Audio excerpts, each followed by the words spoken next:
What constitutes the practice of medicine?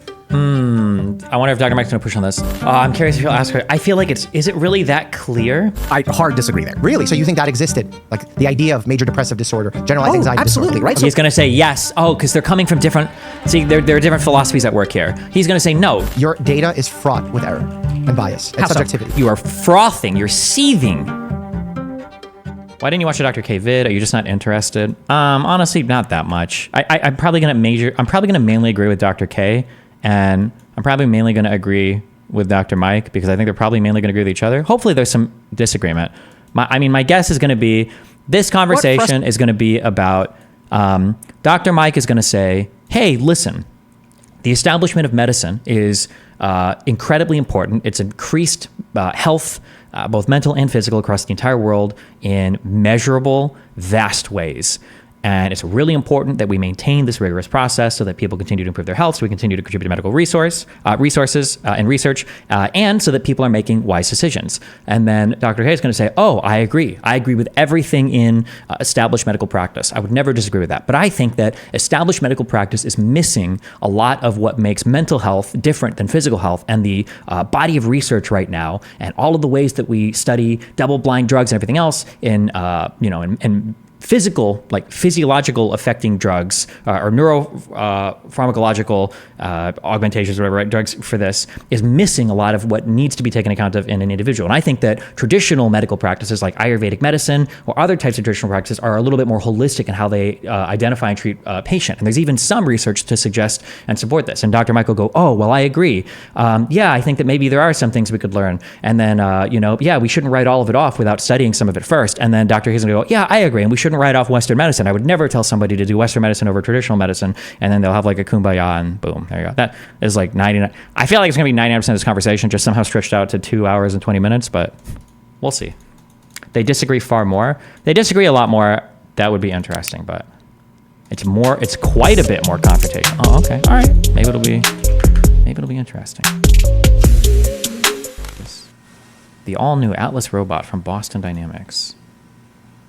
Does anything ever come from all these robots? Like, is there research being used in actual application or anything else? Or have they made like a murder robot yet or anything? Or genuine question about your Alex PWF debate. Do you think poor people having children is immoral considering they have access to contraception? How is this different from pro-choice women having a child knowing father won't be in the child's life, which you think is immoral?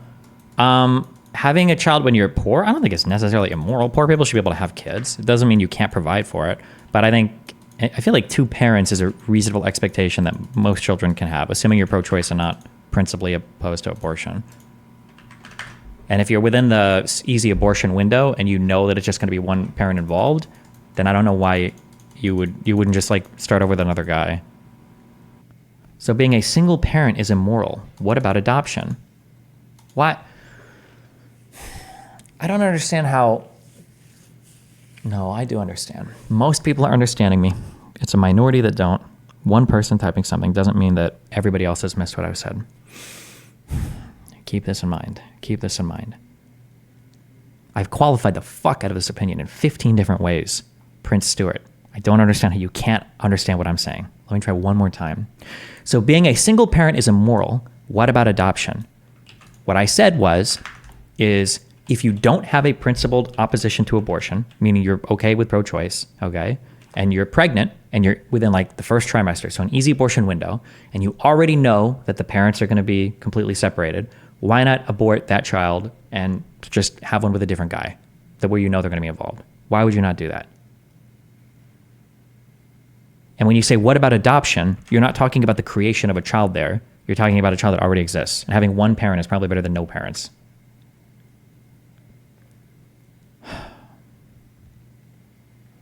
Do you think PWF has been good faith to you in your recent debates? Yeah, we say he is, but this past few debates, he's been some super debate bro and trying to play the gotcha game and doing some weird shit. I don't think he's playing gotcha doing weird shit. I just think doesn't do arguments as much. I don't know. It's always funny to me, like when people are debating me too, and they'll bring up like my situation. And at the end of that, when he's like, well, what about Nathan? And I'm like, oh my God, I didn't even consider for one moment how my own life would plug into this. Like, well, now that you've brought up literally the most obvious example in the world that I must not have qualified for prior to this, like I completely, do you not think I have no thought of the word? Yeah, I don't know. Jesus. Do you think newer generations have an increasingly harder and harder time understanding that doing a bad thing to a bad person is still bad?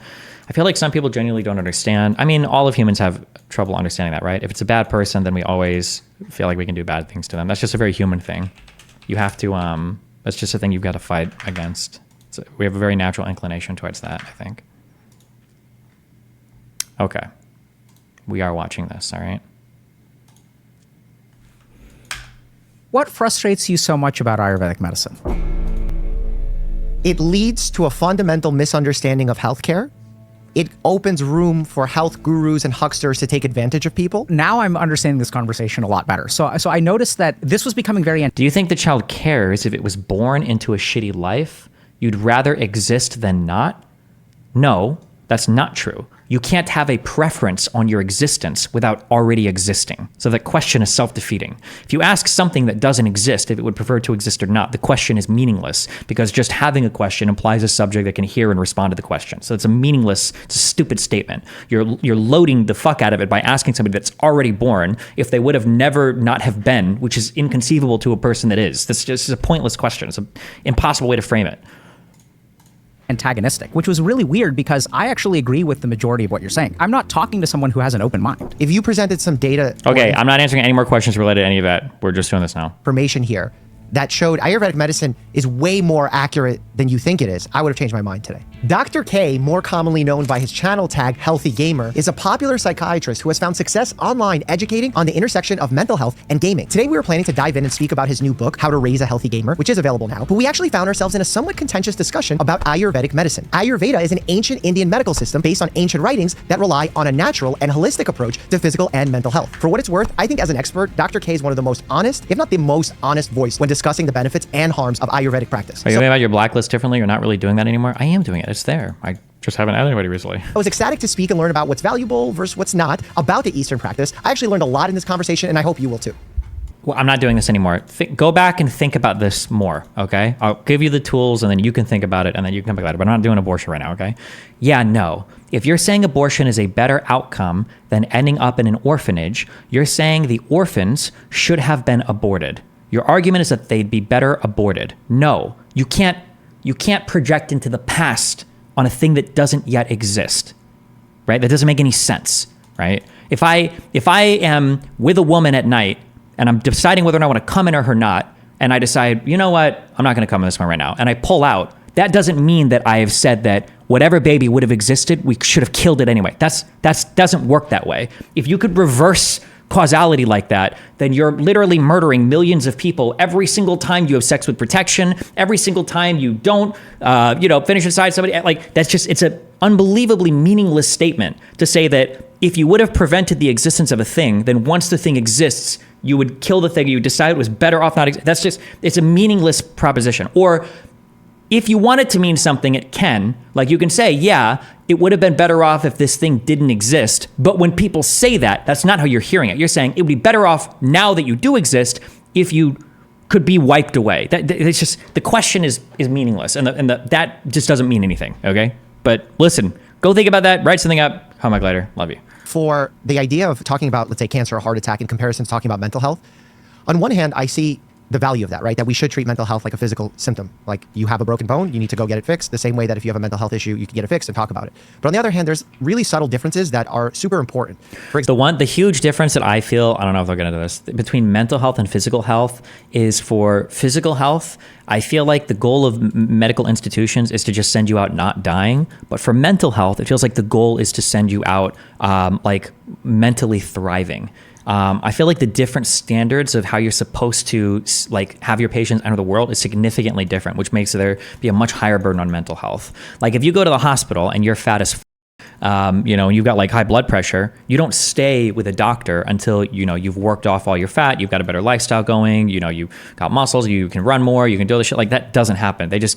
The goal is to make it so you're not dying, and then they send you back to the world. But if you're suicidal or something and you go into a mental health place, the goal isn't just to make it so, okay, well, he's not committing suicide right now, right? Okay, well, he's good. Send him out. And if you feel suicidal again, come back. The goal is to actually send them out into the world, as a healthier mind that's supposed to be better adjusted than even a normal person. And I feel like that's a really huge a huge burden to place for mental health practitioners. really subtle differences that are super important. For example, if a primary care doctor who saw a patient in urgent care for a sore throat ends up dating that patient, there's less of an ethical dilemma than if a psychologist or psychiatrist. Wait, the Dr. Weiss, thanks for the 5 gifted memberships. Sorry. Really subtle differences that are super important.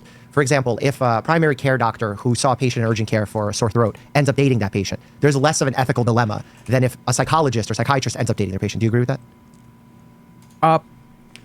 Ends up dating their like current patient, or they were a patient in the past? I don't know on a technical sense if I agree with that, but on a practical sense, sure. I think there's a very different level of clinical relationship.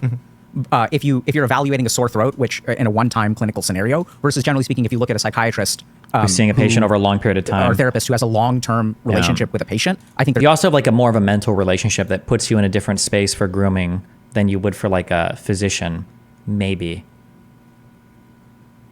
I don't know. there's a big difference there. Right. Like you would, like, I guess one would check for conflicts before taking a patient on, whereas like I would never do that as a primary care doctor seeing someone for a sore throat. So I feel like there are some intimate differences between the two. Oh, absolutely. So I don't think that they're one-to-one by any means. Yeah, I mean, so I think that oftentimes, especially with psychotherapy, psychiatry, psychology, you're discussing more intimate and vulnerable things that have to do with more, they're more intimate and vulnerable. Yeah. So, but I would sort of say that a better analogy would be like, do you think that, let's say I'm your oncologist for 2 years and I help you overcome cancer, and in that process I get to know your family and things like that, versus I'm your therapist for 2 years. Do you think that those are ethically comparable, or do you think there's still a difference there? I think they're more comparable, but still with mental health, I think in knowing the influence one can have with the power of words in an intimate setting, the mental health situation is still different. Okay, I think that's Do you feel like that's fair? Or do yeah. you, Aren't there patients that fall in love with doctors or surgeons that like save their lives and shit? I feel like I've heard this part. Maybe it's not that common of a phenomenon though. I wonder who's more likely to date who. Are you saying that those relationships are okay? What, patients and either surgeons or doctors or psychiatrists or therapists? I don't know. That's a hard one. My gut is for doctors. I'm leaning towards it's probably okay. My gut for therapists is that it's probably not okay. That might vary based on the type of therapist, though. Like if you get like an occupational therapist, somebody to help with your job, and you start dating them, is that bad? The problem is that the likelihood for grooming becomes incredibly high. Like if you were a therapist and you knew that you could date your person in the future, your patient in the future, it might be that you can you would start grooming your patients and setting them up for that sexual relationship. I don't know. I think it's very that fair. No. evaluation? I think it's very fair. Yeah, that's why, like, I don't know, like when I watch your interview that you did with Graham Stephan and Jack, and I'm watching it, and there was like a section where you were doing some psychoanalysis of them, and I'm like, how do you do that? Because like I wouldn't even feel comfortable discussing a sore throat on a topic. Where's that line for you, basically, is my question. Yeah, so if we look at what I did with Graham and Jack, so I wouldn't call that psychoanalysis. Okay. So like I think this is where a lot of people don't know what psychoanalysis is. Mm-hmm. So people will sort of, so I specifically, I was pointing out certain dynamics that they have, mm-hmm. and I was talking about Ayurveda and a couple of these other like things, and I was educating about that, using them as examples. Mm-hmm. But if you look at that, I'm not assessing them. If you kind of think about that, let me put it this way.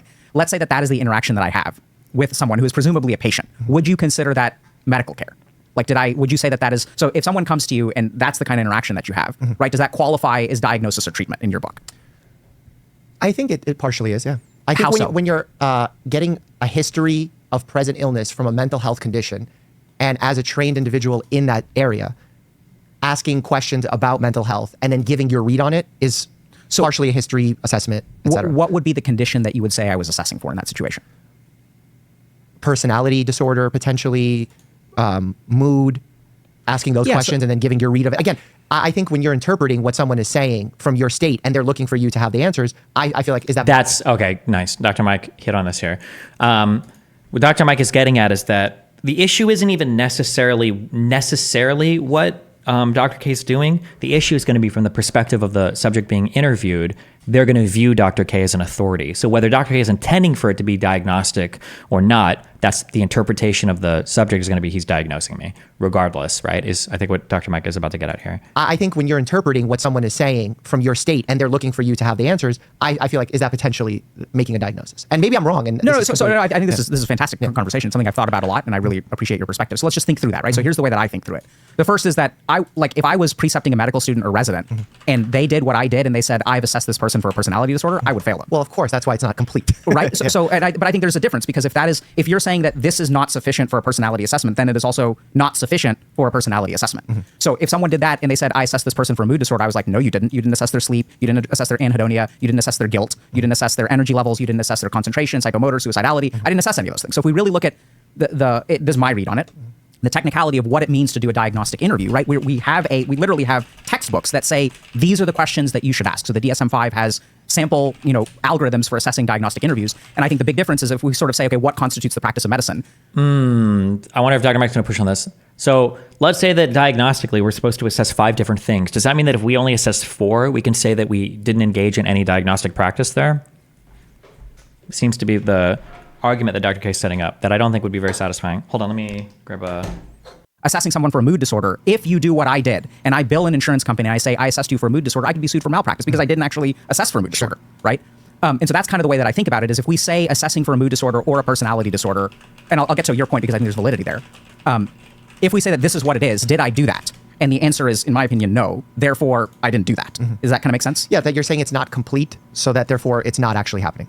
I would even say that not only is it not complete, it's not like I did assess 8 out of the 9 criteria. Usually speaking, I'll assess 0 to 1 out of the 9 criteria because I still won't do a clinical assessment. I may So there's still some assessing going on, right? But ask them, I won't assess for anhedonia, for example, or things like that. And that's where I think there is a valid concern about, so if I'm a mental health professional and I talk to people about their mind or their mental health, does that qualify as clinical care? That's your concern, right? It's not a concern. I'm just curious how you toe the line. Yeah. Like, so when do you decide that you will talk about anhedonia, or you've talked about one, now you don't want to stray into the 2, 3, 4, 5? Yeah, so it's a good question. So a couple of other mental things that I do is if there's a conversation that I would have with my kids or a loved one, that's something that I would consider okay in a weird way, right? So like, for example, when I'm teaching someone about their personality and the way that they react to things, I have those conversations with my kids. I think it is a part of my parental duty to teach people, like my kids, like how their mind works and how they respond to situations.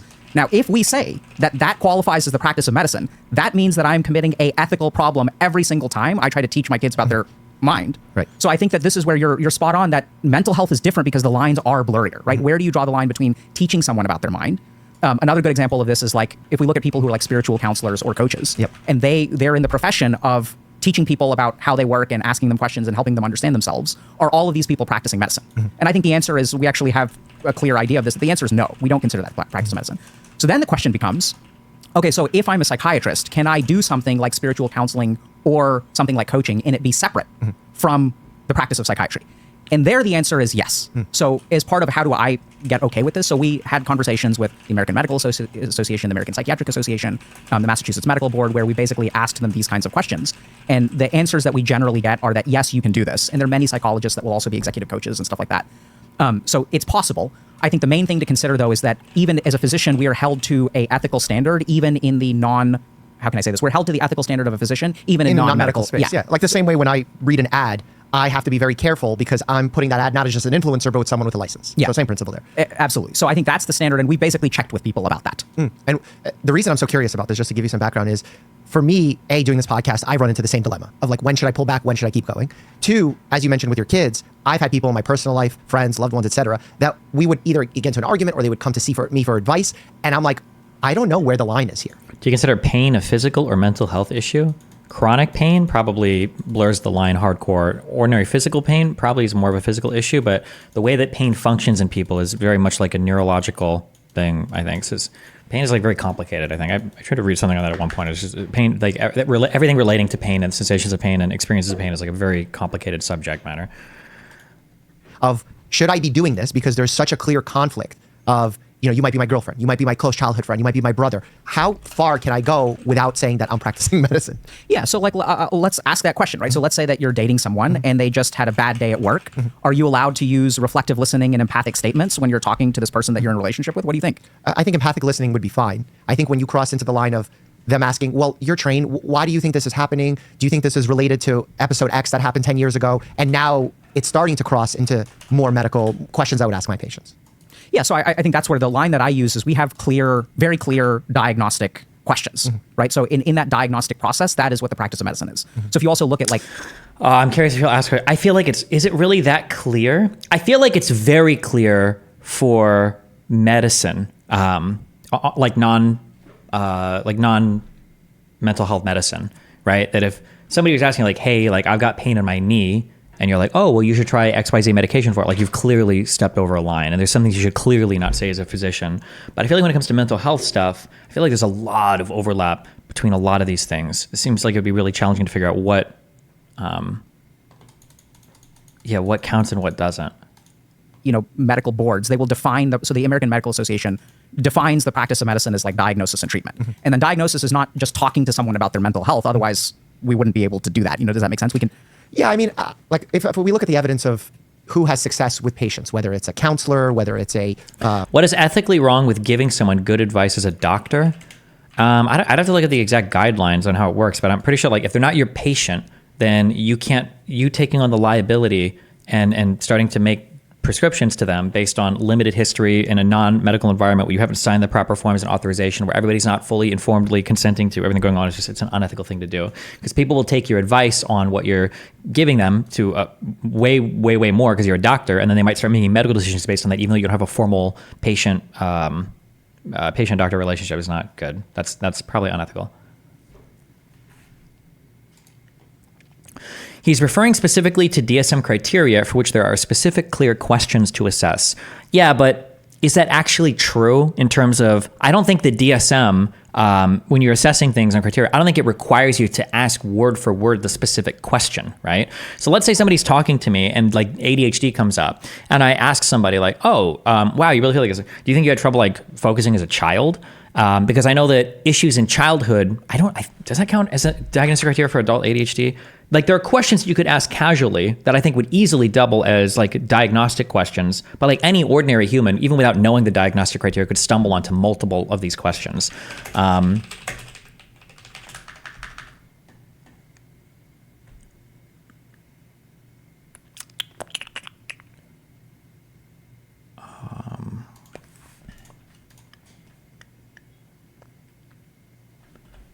I'm trying to think, in the DSM, is there actually guidelines on the questions to ask?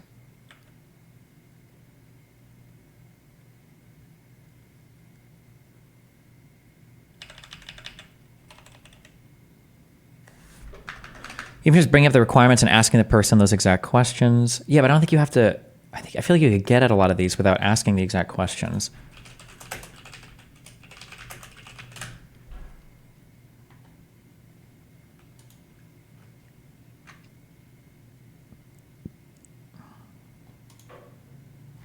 I don't know. Social worker, a psychiatrist, a psychologist, a family medicine doctor, a friend, a priest. The results are not that far different. Would you agree? I think it depends on what you're looking at, but sure. Right. Yeah.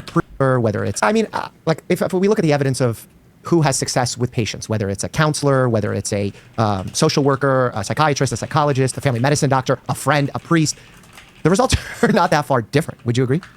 I think it depends on what you're looking at, but sure. Yeah. I just mean in terms of like success of what the patient deems success or satisfaction. Well, so satisfaction of a person, sure. Satisfaction of a patient, I don't know. I don't know that a patient with a mental illness gets the comparable outcomes from speaking to a priest compared to a therapist. And so I think the other thing is that, once you do therapy, I think there's a big difference between talking to someone about their problems and the practice of psychotherapy. And you think that's because of the specific defined guidelines that you have to hit within the conversation? Not just the guidelines. It's also things like if we think about so when I'm doing... I imagine all of that is disregarded in case of emergency care. If your daughter is stabbed, can the doctor, dad help her medically? I don't know the actual answer to that. I would imagine there must be good Samaritan protections. Like if you've got a friend or like your loved one or child is going to kill themselves and you're like a therapist, that you could engage in certain techniques. Or if you're a doctor and your child's having a heart attack, I don't think you can be like, oh, I can't do anything because it would be ethical or it'd be unethical to intervene. I'm sure there's some protection there, right? Specific between talking to someone about their problems and the practice of psychotherapy. And you think that's because of the specific defined guidelines that you have to hit within the conversation? Not just the guidelines. It's also things like if we think about so when I'm doing psychotherapy, I have to put together a formulation. So this is usually a biopsychosocial formulation of what's going on with a patient. And this kind of is like a map. This is really like analyzing everything from their upbringing to biological, genetic factors, and we kind of put that together. So there's a lot more formal robustness to it because we have guidelines, kind of like you said, right? So the practice of psychotherapy is like you spend usually a long amount of time with someone. You do an intake with them. You spend like 2 hours running through all kinds of different questions. I'm pretty sure doctors can prescribe to non-patients as long as the doctor is willing. Can prescribe to non-patients. Can you do that? Can a doctor write a prescription for a non-patient? The scope of federal law for written prescriptions is limited to controlled substances. It states that a prescriber must have a bona fide patient-physician relationship, including a written record of it. So I don't think that's true. I think you do need to have... There is no law... Well, hold on. There is no law which specifically prohibits a physician from evaluating, diagnosing, treating, or prescribing controlled substances to a family member, employee, or friend. However, the practice is discouraged. Okay, so you could do it. It's discouraged, but this still seems to imply that you need to have a patient-physician relationship. Treatment of self in non-patients, defined as people treated outside of standard office relationship, usually without documentation, is common practice. Self-treatment is a reported percentage ranging from 52% to 84%. Treatment of non-patients is even more widespread, with some studies reporting nearly 100% of physicians engaging in this practice. The medications most commonly used in these situations are antibiotics, antihistamines, and contraceptives. Okay, well, what the does this mean? Oh, never mind. Okay, so federal law means that you can write prescriptions to people, but only if you're doing a patient-physician, if you're writing a prescription for a controlled substance, you have to have a bona fide patient-physician relationship. Is there a such thing as a prescription-only, not controlled substance? Like, is amoxicillin a controlled substance? Prescriptions for non-controlled substances are not subject to some of the same examples include metoprolol, metformin, and amoxicillin. Oh, okay. So these aren't controlled substances. Huh. Okay. Are they not controlled substances because there's no potential for abuse? Is a controlled substance only something with a potential for abuse? Controlled substance definition. Controlled substance is generally a drug or chemical whose manufacture, possession, or use is regulated by governments such as drugs under the CSA and classifies 5 schedules. This scheduling is dependent on drugs, except medical use and or drug. Okay. High potential for abuse is Schedule 1. 2 is also high potential for abuse. 3 is moderate to low potential for physical and psychological dependence, abuse. 4 is low potential for abuse, low risk of dependence. 5 is a lower potential for abuse. Schedule 4 includes preparations containing limited quantities of certain narcotics. Schedule 5 drugs are generally used for anti-diarrheal and okay. So all kind of like addictive or potential for abuse. And I guess you wouldn't consider like antibiotics too, because who the fuck is abusing antibiotics? Okay. All right. Then you put together a formulation, then you put together a treatment plan, and as part of that treatment plan, you do like A, B, C, D, and E. I think having conversations about mental health does not touch that. Like what I do with my patients in my practice is very different from what I do on stream. And when you talk about like the spiritual aspect of it or the coaching aspect of it, where you would take on consultations online, not as a doctor, how is that different? I mean, so I spent 7 years studying to become a monk, and I learned a lot about the nature of happiness and suffering. And so I think we're starting to see that blend into clinical practice. So we'll see things like dialectical behavioral therapy, or psychotherapists will teach mindfulness. So let me kind of ask you, so do you think mindfulness is a treatment? Of course. Okay. So if mindfulness is a treatment, do you need a license to practice medicine to deliver treatments? No. And if you have a license, you delivering the treatment carries different weight. So you don't... Dr. Mike is hitting on that. Who you are is changing the way the person is interpreting the care that you're providing. I think that's going to be probably a central theme for this conversation. You think that it is okay for people to give treatments without a license to practice medicine? Correct. So how do you decide? So for example, like if you have a license, you delivering the treatment carries different weight. So you think that it is okay for people to give treatments without a license to practice medicine? Correct. Yes. Okay. I'm glad that they're like biting bullets. This is a good faith debate. They're both like trying to understand what each other's saying, and they're having a good... The number one way you can tell people are having shitty conversations or they're retarded or they're bad faith is when, if you're in a debate, I'll say this for me when I'm talking to people, if every single time I try to restate your position, you go, no, that's not what I mean. No. You're not actually thinking about what I'm saying. You're not thinking about what you're saying. You just don't want the other person to summarize your position because you're really scared they're going to have a counter for what they're about to say. I've noticed that. That's a pattern I picked up on. We should add that under debate pervertry. Where is it?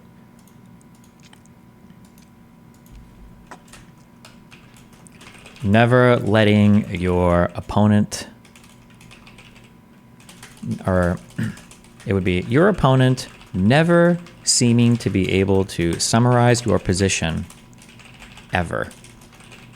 You constantly having to criticize or refuse to accept any other portrayal or characterization, I guess, of your position.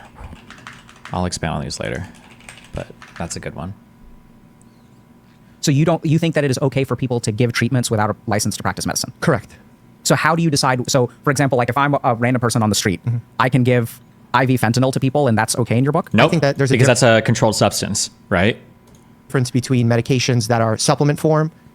It's basically based on the regulation. Yep, controlled substance. What do you mean by that? So prescription medications are not going to be given by someone on the side Or of the road. prescription, But yeah. can someone give you a Tylenol, which is a treatment? Yeah, Yes. they can, and I don't I think see that's what you mean. unethical. Okay. Mindfulness is like Tylenol. It's I over see, the I see counter. what you mean. Yeah. So it's like an over the, you would qualify it as treatment. Correct. So do you think that mindfulness should be regulated as a treatment? Because I think treatments, let's see what he says. I would say medicine in almost all cases is bad for you. It's just not as bad as the thing that it's treating. And the goal is that it's alleviating some condition, and whatever side effects you're likely to suffer are going to be less bad than the actual thing itself. And the reason why things like mindfulness wouldn't necessarily be like a prescribed thing or a controlled substance or prescription only is because it's hard to imagine that there's like a downside to mindfulness. Like if somebody does too much mindfulness, or if you inappropriately recommend mindfulness to somebody, there's not going to be like a negative, at least a physiological side effect from something like that. Ethical. Okay. Mindfulness is like Tylenol. It's I over the see, I see counter. what you mean. Yeah. So it's like an over the, you would qualify it as treatment. Correct. So do you think that mindfulness should be regulated as a treatment? Because treatments usually When you are- say regulated, you mean should it be treated as a controlled substance? No, so like if we look at Tylenol, right? Sure, it's prescription over the only. counter and you can give someone a Tylenol, but there is still a regulation of Tylenol because it's a medical treatment. I think it should be regulated as much as the supplement industry is regulated. Okay. But so would you consider supplements Which as is almost not at all, right? treatment? Yeah, of course. Okay, interesting. Well, vitamin D deficiency, and you're giving someone vitamin D. Anemia, you're giving them iron. Diet is a treatment, then you could recommend someone. Yeah, to so, have so that. you'd consider exercise a treatment as Sure, well? yeah. Okay.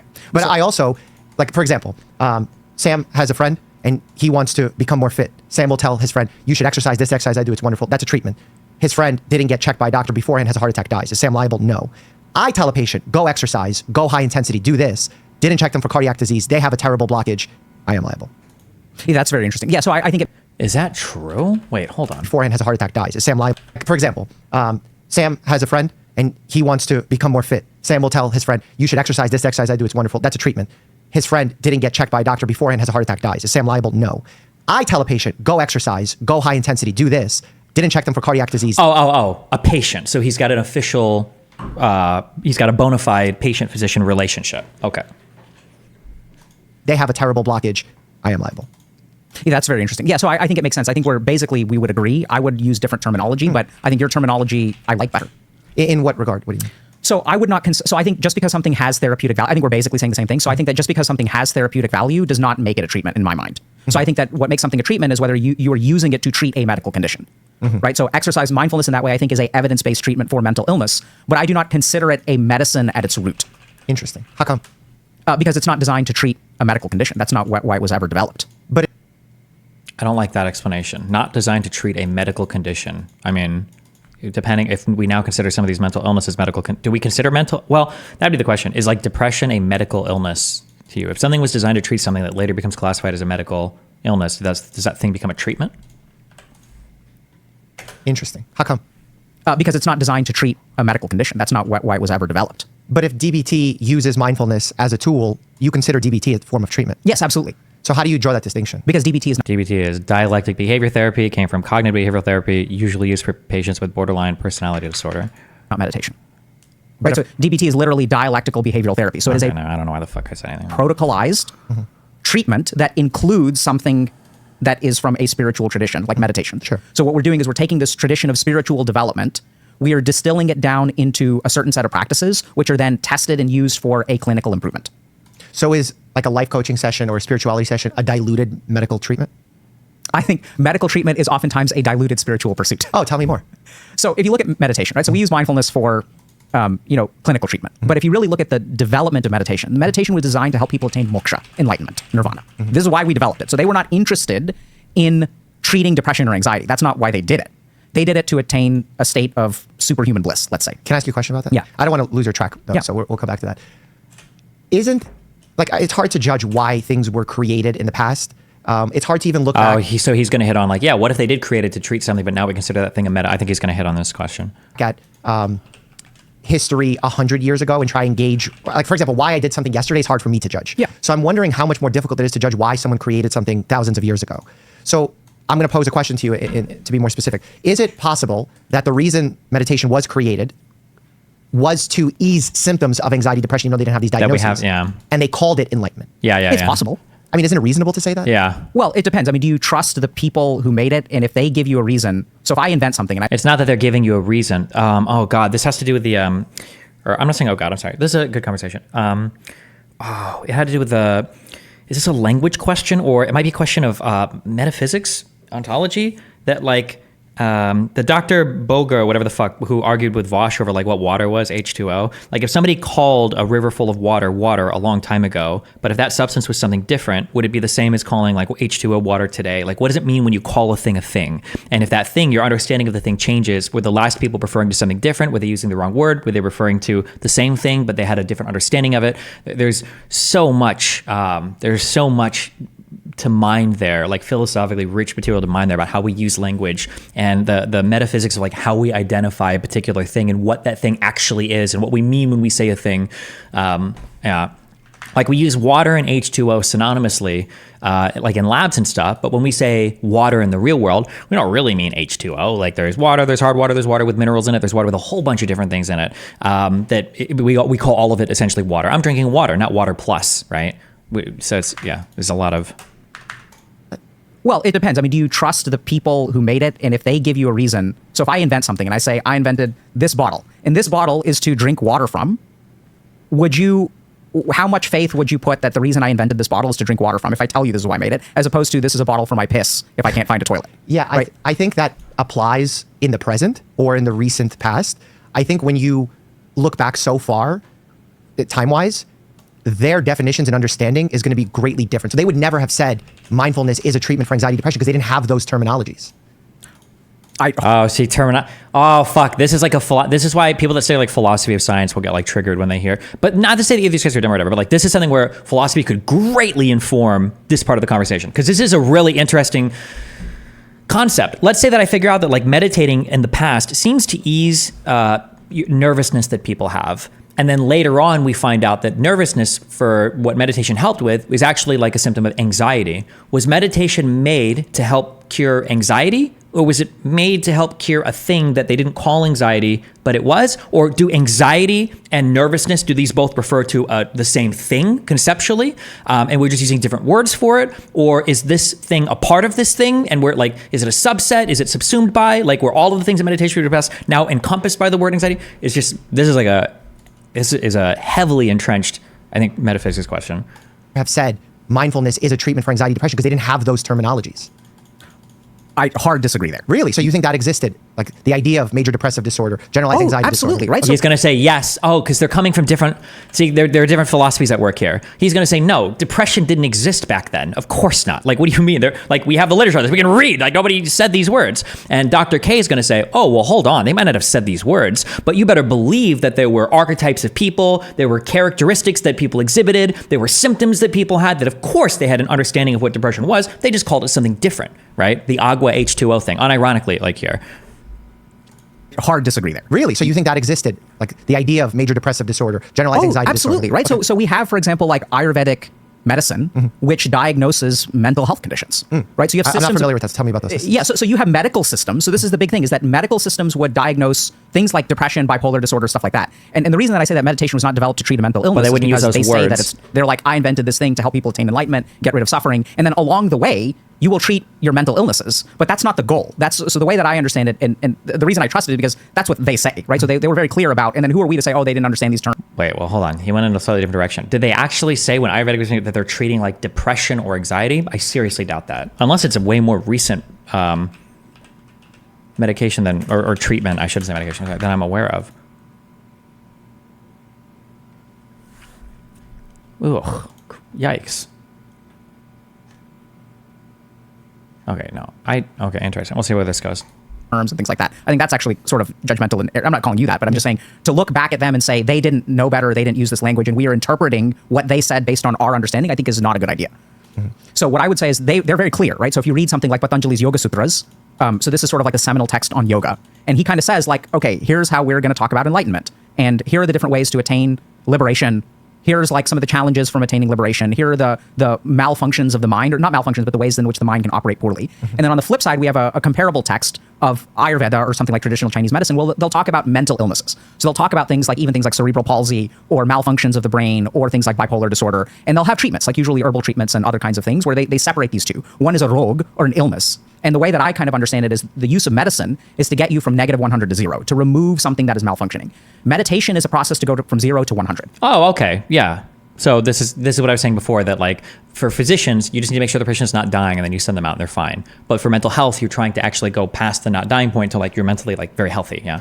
So you can still increase your number. So if you start meditating at negative 100, you can get to 0. But the practice was not designed as a treatment. It was not designed to bring people to baseline. It was designed to bring people at baseline to above baseline. They had diagnoses that many years ago of cerebral palsy? Absolutely. How did they describe cerebral palsy 1,000 years ago? And by the way, I'm saying 1,000. I feel like this is a little tricky because there's no way that they called it cerebral palsy, right? But I think Dr. K's going to say, yeah, they had these diagnoses, but they called it different things. It was a different cluster. There's no way, right? But we'll see where he goes from here, I guess. 1,000 years completely uneducated. I have no idea. 5,000 years. Yeah. So I don't know let me just think about what examples to use. So because the reason why I'm so skeptical about this is I look at how mental health was discussed in the 1900s of like histrionic personality disorder versus hysteria in women. Like very judgmental, very culturally based at that time. You're saying that didn't exist 5,000 years ago? No. So dude, East and West are completely different, man. Like it's like night and day. Okay. So let me just give you a couple of examples. So like if you look at an Ayurvedic textbook, they had a super cool diagnosis for diabetes. Okay. They say go pee next to an anthill.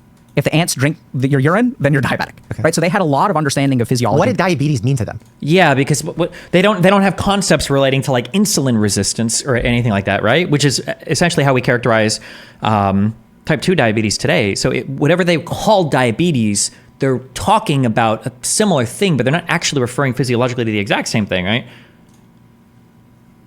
Because to me, it means checking someone's hemoglobin A1C and seeing it fall in a specific range. But if I'm trying to put myself in their shoes, I have no measurements of that. I'm not even aware of bacteria, right? Antibiotics don't exist. I don't know. I think they... A1C is, I think, your blood sugar level. And if the blood sugar level is very, very, very high, then I think the implication is your body is, for whatever reason, not able to control your blood sugar, which means I think you've developed insulin resistance, right? They have certain herbs that have antimicrobial properties. They understand the process of sterilization. So I think they do? Oh, yeah. I mean, we just did a video on the history of the first gentleman who recommended... To treat... Hold on, what? What did diabetes mean to them? A1C is not that? Isn't that? Wait, I'm sorry. I thought A1C referred to like your blood sugar levels. Am I wrong on that? A1C test, also known as hemoglobin A1C or HbA1c test, is a simple blood test that measures your average blood sugar levels over the past 3 months.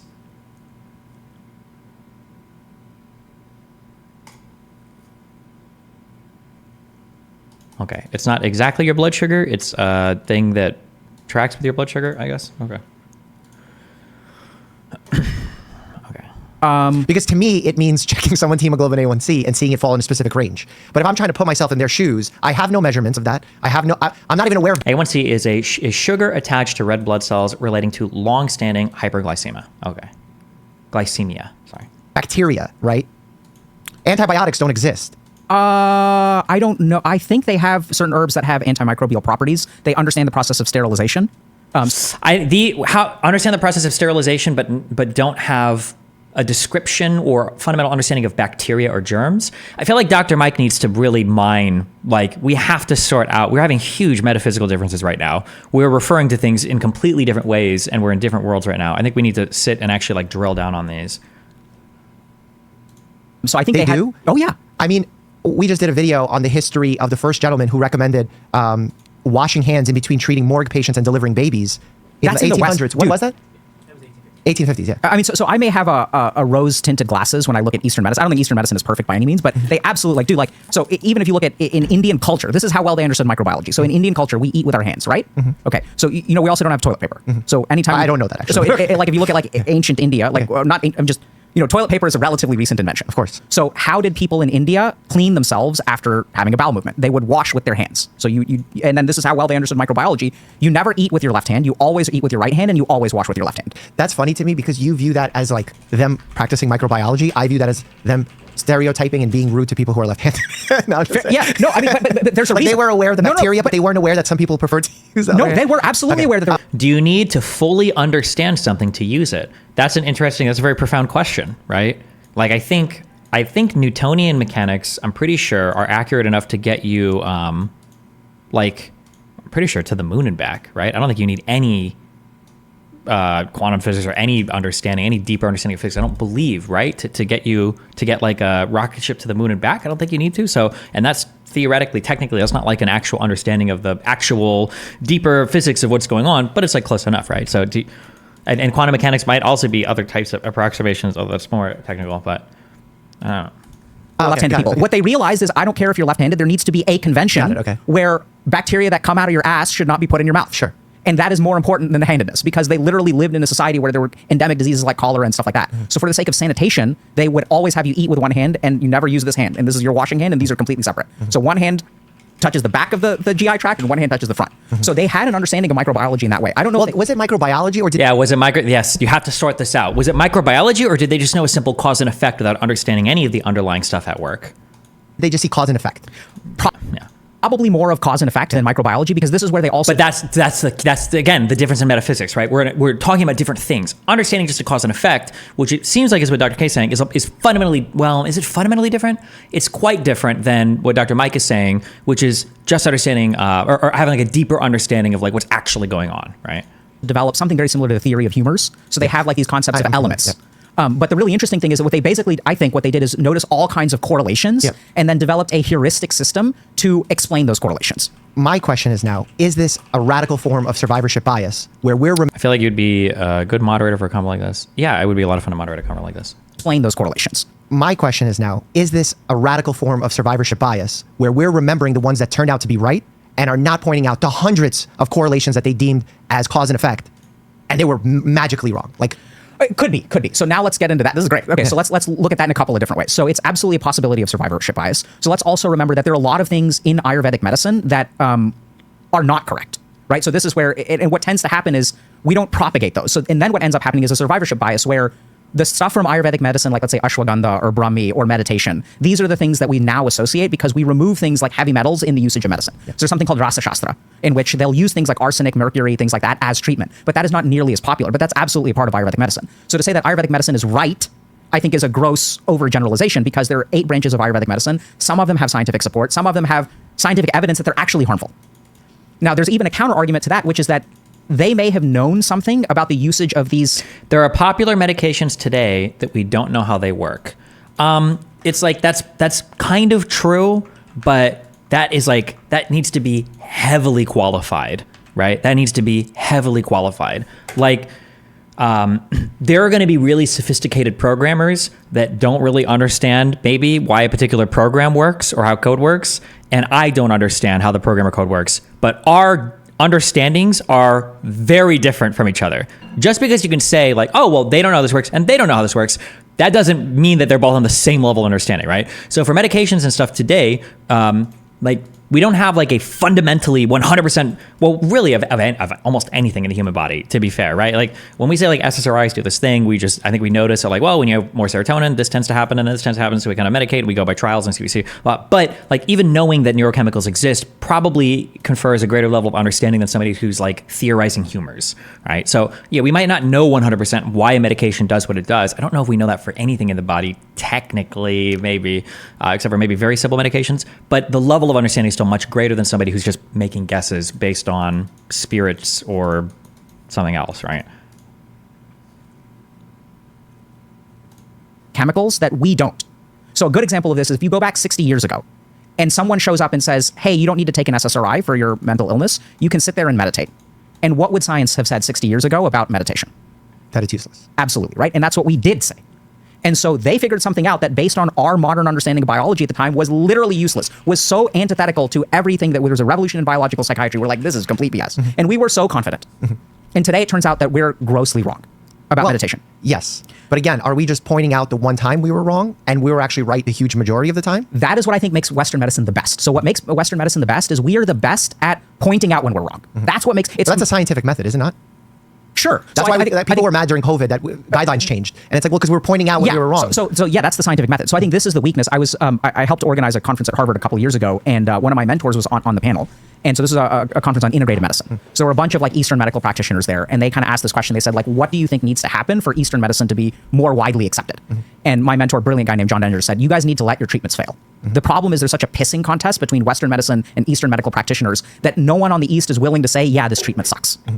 So the one thing that we do really, really well, which is I think why allopathic medicine, talking about selection biases, but let's talk about not selection biases the reason that Western medicine is dominated so much is because we are so good at pointing out when our medicine is wrong. Mm-hmm. So if you look at things like thalidomide or, like that's such a great example of, oh my God, revolutionary medicine solves nausea. And by the way, we're never going to use it ever again, right? And so we're really good at that. And the biggest problem in Eastern medicine is they are so hung up on getting widespread acceptance. There's this ego battle going on between Eastern medical practitioners and Western medical practitioners that Eastern medical practitioners are not willing to say, oh, hey, by the way, this treatment actually sucks. Is that because a lot of those treatments are less based on the scientific method and are more culturally based? So I think they're based on the scientific method, but they don't look at the mechanism in the same way that we do. So if we look at scientific method, what is scientific method? It is having a hypothesis, testing that hypothesis, observing results. So I think they did that. That's not how meditation was developed, which is a whole different conversation about sources of transcendental knowledge and all this good stuff. Mm-hmm. But they absolutely applied the scientific method. So I don't think that you can develop as robust of a system of medicine. The big difference, though, is that we're really good at instrumentation. So in the West, I really wish you would expand on that more. I understand what Dr. K is saying here, but it's pretty profound and it's pretty important to understand that. The scientific method doesn't mean that you are like analyzing something at the most empirical level ever. You can apply the scientific method and that form of rigorously testing hypothesis to things that are wildly unempirical, things you wildly have no fundamental understanding of. Like you can use the scientific method to test prayer. You can use the scientific method to investigate whether ghosts are in a building. You can use the scientific method for a whole bunch of different things. Just because you're using the scientific method doesn't mean that you are like, grounded out hardcore and modern or contemporary understandings of biology or physics or chemistry or anything like that. That is true, right? It's not even technically a part of the scientific method. You can just, a child can make observations, test hypotheses, and come up with conclusions. I mean, every time a child's learning to walk, that's what they're Absolutely, doing. Right? But they don't use a microscope. They don't understand anything about anatomy. So one of the things that I think we've actually mistaken is that in the East, they use the scientific method quite robustly. They just don't use instrumentation. Mm-hmm. So what they did is figured out all of these correlations and causations and develop these kind of heuristic systems. Even something like the concept of an organ is actually an abstract concept. Right? It's not, you can make an argument that there's no such thing as an organ. There's just, everything is just cells. You can just say that about anything, about a cell. Yeah, right? That's like, I think Deepak Chopra's main thing is, like, what is HIV? That's a concept that you've created in your mind. It's like, well, wait, hold on a second. Yeah, so I'm not I think it's very easy to go. So I think they applied the scientific method, but what they didn't have was good instrumentation to elucidate the mechanisms. Right? So they didn't have microscopes. But they were still able to make observations that when you have a diabetic, they're going to have sugar in the urine. And if you have sugar in the urine, you can test for that by if ants drink your urine. Right. I think a lot of their scientific method approach is more so finding correlations and things that happen, which can be a form of scientific method and an introductory form of scientific method. So I'm so curious how you respond. So like the killer shot here is one is you ask the clarifying question. Okay, so do you think that it's not really the scientific method if you're only looking for a correlation, but you're not just figuring out like the causal mechanism? And then Dr. Mike would probably agree to that. And then you say, well, can you explain how all medical trials are conducted in the United States? Because it is purely done on like a therapeutic outcomes and then against side effects, right? Like 100%. None of when you're doing like phase 3, all of your medical trials for passing a drug, none of this requires you to have any understanding of any causal mechanisms whatsoever. And there are drugs that are approved where the causal mechanisms are not well understood at all.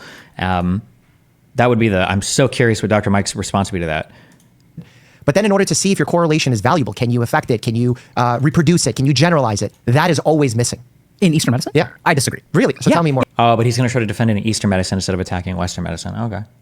Yeah, so like, I mean, that's how they came up with these things like ashwagandha and brahmi and some of these things that we use in psychiatry, turmeric.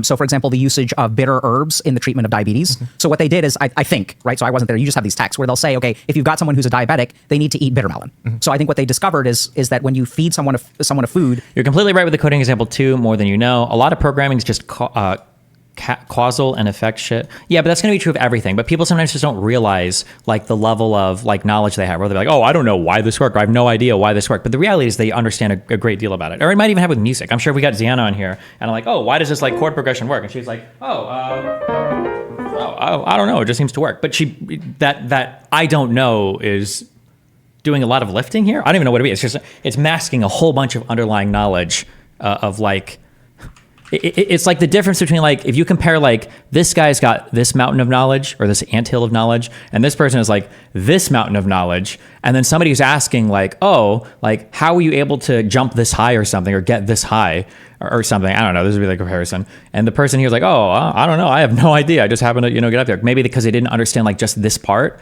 but this person is miles away from having the understanding, right? Maybe they got lucky or maybe they figured out something, but it's because of all of this that they were even able to close this gap. Whereas this person is like hopelessly lost, Yeah. That has an impact on their insulin metabolism, has an impact on their blood sugar. Once this person eats bitter melon twice a day or drinks the juice of a bitter melon on a daily basis, the amount of sugar in the urine that the ants get attracted to goes down. They'll even taste urine to detect the sugar content using their tongue. And then I think they see that this leads to better outcomes over time. So I would not call that a correlation. I think at some point in the system of medicine, what you always have is an intervention, and then you measure that outcome in some way. That's correct. Oh, he didn't phrase this aggressively. He just explained, because that is true. I guess to me, unless you randomize it and control for biases, it's not that's a huge problem, but in the opposite way. So here's the key thing. So when you randomize, so we view the RCT as the hallmark, right? There's a huge problem with the RCT. So let's say I show you an RCT that says that cholesterol, let's say like cholesterol lowering medication. What is the outcome for an individual patient when you prospectively give them a cholesterol med? You're talking about number needed to treat. No, I'm not talking, yeah, sure. But so if I come to you that today. Like 99% of the time for the individual, it's not going to have an impact. But for the general population, you will see. So this is really important to understand. So our system of medicine does not make predictions about individuals. It makes predictions about populations. So Ayurvedic system of medicine is completely different because they don't care about populations, they care about individuals. So their whole system, so if you think about randomized controlled trials, what we're literally doing in that trial is removing the individuality from our system of medicine, which then creates a problem of external validity. So the basic problem of our studies is that we can do a study on 10,000 people, but you know this as a clinician. This is why we need clinicians, because your human brain needs to take all of this data and then translate it to apply it to an individual. Which is also why, as much as people shit on them or only want these massive perspective RCTs, which are important, by the way. Not important. These are cornerstones of good medical research. Case studies are also important too. I think because you have to remember, at the end of the day, every bit of research is ultimately down to the unit of the individual. Skillers, thanks for the 65 viewers. Whether you're talking about economics, whether you're talking about biology, whether you're talking about chemistry, I guess, whether you're talking about like therapy or psychology, the unit of the individual is what we really care about the most, right? Which is why, case studies are important. You need to see like what is an individual case showing us about a particular thing, because if the broad population level data is correct, that should boil down to individual cases. It should, right? And I feel like sometimes people hand wave these a little bit, and they're just like, oh, just show me the wide population based study, or show me the huge like 1,000 plus, prospective RCT double blind, Because your human brain needs to take all of this data and then translate it to apply it to an individual.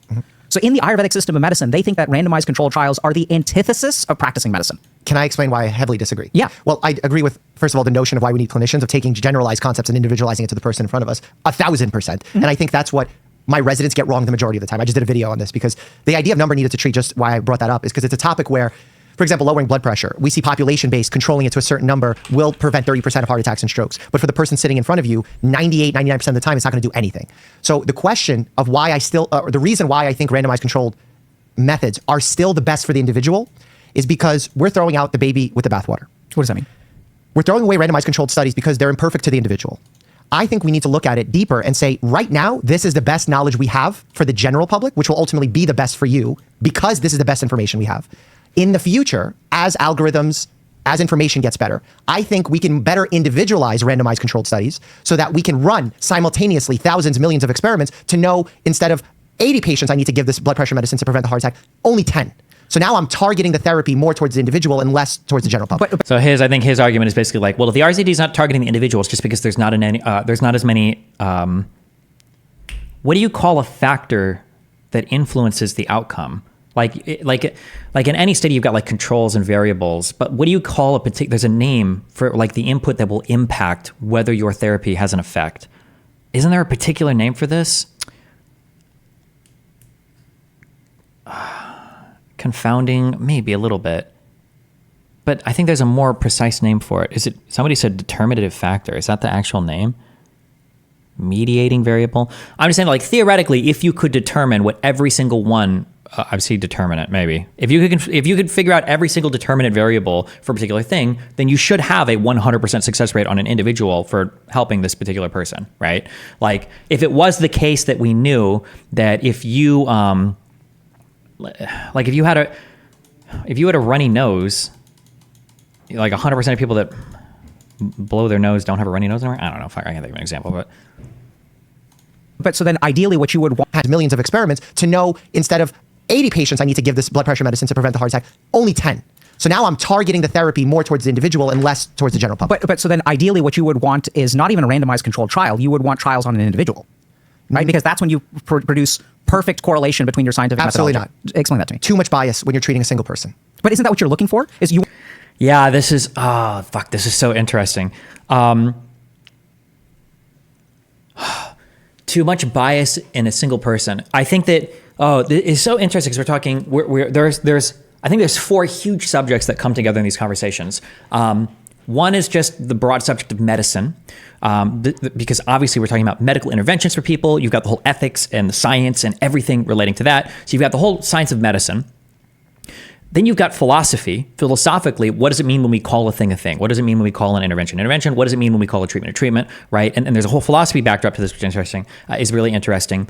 And then a third thing is, I think I said it before, a third thing is, this is like a statistical thing. Correlation between controlled trial, you would want trials on an individual, right? Because that's when you produce perfect correlation between your scientific Absolutely methodology. not. Explain that to me. Too much bias when you're treating a single person. That's such an interesting thing to say, that he's right, but then you have to wonder at some point, if you control any experiment enough, you could theoretically get rid of all the things that actually make, you could get rid of everything that actually matters when we're talking about a particular thing. Let me see if I can think of an example of this. The sleep one was a really easy one. Let's say that it is the case that,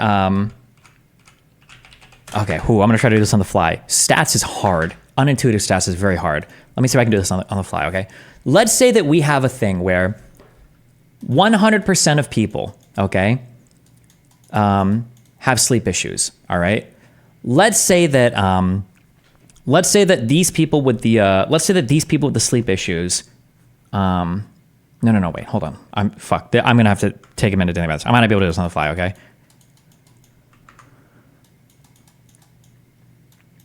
Let's say 100% of people with sleep issues like get poor grades, okay? We've kind of done this in the past. I don't know if I'm gonna be able to do this on the fly. Let's say that 100% of people with sleep issues get poor grades, all right? I'm not gonna be able to do this. Let's say that we find a way to force people with sleep issues to get more sleep. If we do that, I think this will work. Follow me on this one. Okay, follow me on this one. Let's say that we have, 100% of people with sleep issues get poor grades. Let's say that we find a way to treat the sleep issues, all right? And let's say that we find out that fixes the poor grades, okay? So we force them, we literally give them a pill to make them sleep for 8 hours, all right? Let's say that we go back to our initial research and we look though, and we go, okay, well, for people with sleep issues, fuck. I'm sorry, let me do one more trade here. I'm talking through this and doing this at the same time. I'm not gonna be able to do this well. Maybe, we'll see. Okay, let's say it's 90% of people with sleep issues have poor grades, okay? Let's say that when we go back to our original data, and let's say that when we look at sleep issues, we find that it's actually, we'll say it's poor people that can't sleep, Poor people don't get as much sleep and they do bad, but wealthy people that get not that much sleep do way better. And we find out that we actually have a way stronger, what would it be, determinant variable, would be we'll say socioeconomic status. And that when we break out by socioeconomic status, we find out that sleep issues don't actually impact that much at all. But if you control for socioeconomics and you eliminate the sleep issues, because the socioeconomic thing is the thing that actually causes the sleep issues, then, I'm trying to explain this. I can't explain because I don't have the best understanding of it. If you control away enough variables that's causing a particular thing, you might end up controlling away the most important stuff. And then you're left with answers at the end where it's like, oh, actually sleep quality or something doesn't impact your grades that much. It's your socioeconomic status. Whereas these two things are correlated in such a way that, like, if you control away one of them, you're actually eliminating the thing that you do need to treat, because there's a way to explain this to understand this. I don't have a good understanding, I can't explain it, but does anybody know what I'm talking about? Give me a video on this. I watched this in relation to when we were doing the Sapolsky lectures a long time ago and reading about the difficulties in determining, like, the hereditary factor or the heredity or the heritability of certain genetic traits. That, like, if you control away too many variables when you're trying to figure out how heritable a trait is, every trait approaches necessarily 100%. If you control for every single factor and you're looking at the difference between populations, well, every single trait is 100% heritable if you control for every single environmental factor, which is a meaningless statement, right? There's this concept of overfitting, where if you train a model with too many variables, then you lose some of the predictive power of your model. That's why when you pick the variables before you start is pretty damn important. That's super true. I'm pretty sure changing variables mid-experiment is considered really, really, really bad, because then you can start to retrofit stuff and you can end up with answers that aren't actually honest because of how strictly you've overfit your data or something. Yeah. We'll look at this in the future, or whatever. But there's a whole conversation on, like, what's an appropriate amount of controls for something. If you control away too many things, does your data even matter at this point? There's it's a statistics thing.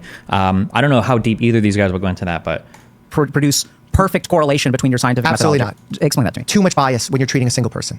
But isn't that what you're looking for? Is you want because he says there's too much bias when you're treating a single person. But at the end of the day, that's what you want. You want the the most relevant treatment to an individual, which might be biased towards them. But at the end of the day, that's what you're treating. You're treating an individual, right? Yeah.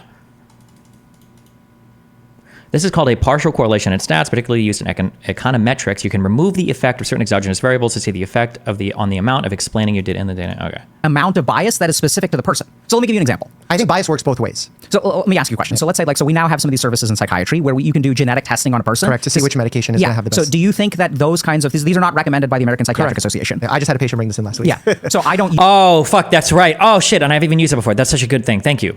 Someone in YouTube chat says, a good example of bad controls is when Jordan Peterson says the pay gap isn't real after controlling for occupation. Yes, that's true. And I think I've even brought that up before because, well, hold on. What you just controlled for there, that might actually be what's causing the pay gap, right? Why do people have different occupations? So if you start controlling for all of the things that you think you're testing for, you might actually control away all of the interesting questions, right? If you control away, actually, we find that when women perform at the exact same level in the exact same jobs as men, they get the exact same pay. Oh, well, then I guess we solved it. But then when you look at the aggregate, well, hold on. Why is there still such a gap then if we've solved it perfectly? Well, that's because the answer to your question was lying in one of those controls, right? That's a good example, yeah.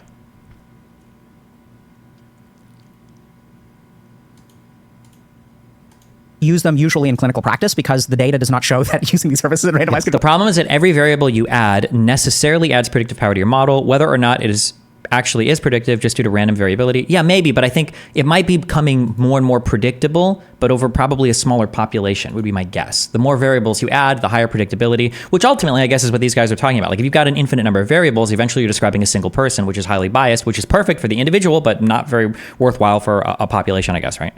Yeah. So I don't use them usually in clinical practice because the data does not show that using these services in randomized controlled trials is effective, which is hilarious. Okay. Right. So I'm with you there. But let's say, like, theoretically, if we could get to a point where that did work and we can recognize that, okay, this person has this kind of serotonin transporter gene and this kind of medication is effective, do you think is that the kind of goal of personalized medicine, is to create a system of understanding this person as an individual, not worrying about the population? It's what are your polymorphisms so we can figure out the perfect medicine for you. Yes, but the only way we can get there is with randomized controlled trials. How so?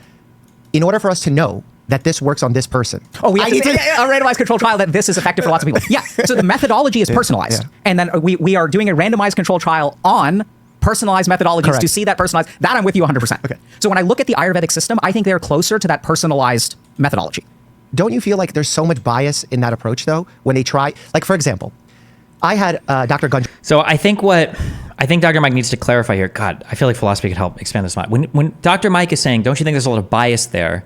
He's using bias kind of as a standard for maybe like discrimination here. And technically, ultimately, you want to discriminate against, like, you want to have so much discrimination you're applying only to an individual, right? You're getting rid of so many other things. You're highly biased towards one individual. Dr. K would say that's a good thing. You want to be the most biased. You want to be the most heavily discriminatory in terms of picking just exactly the thing you want.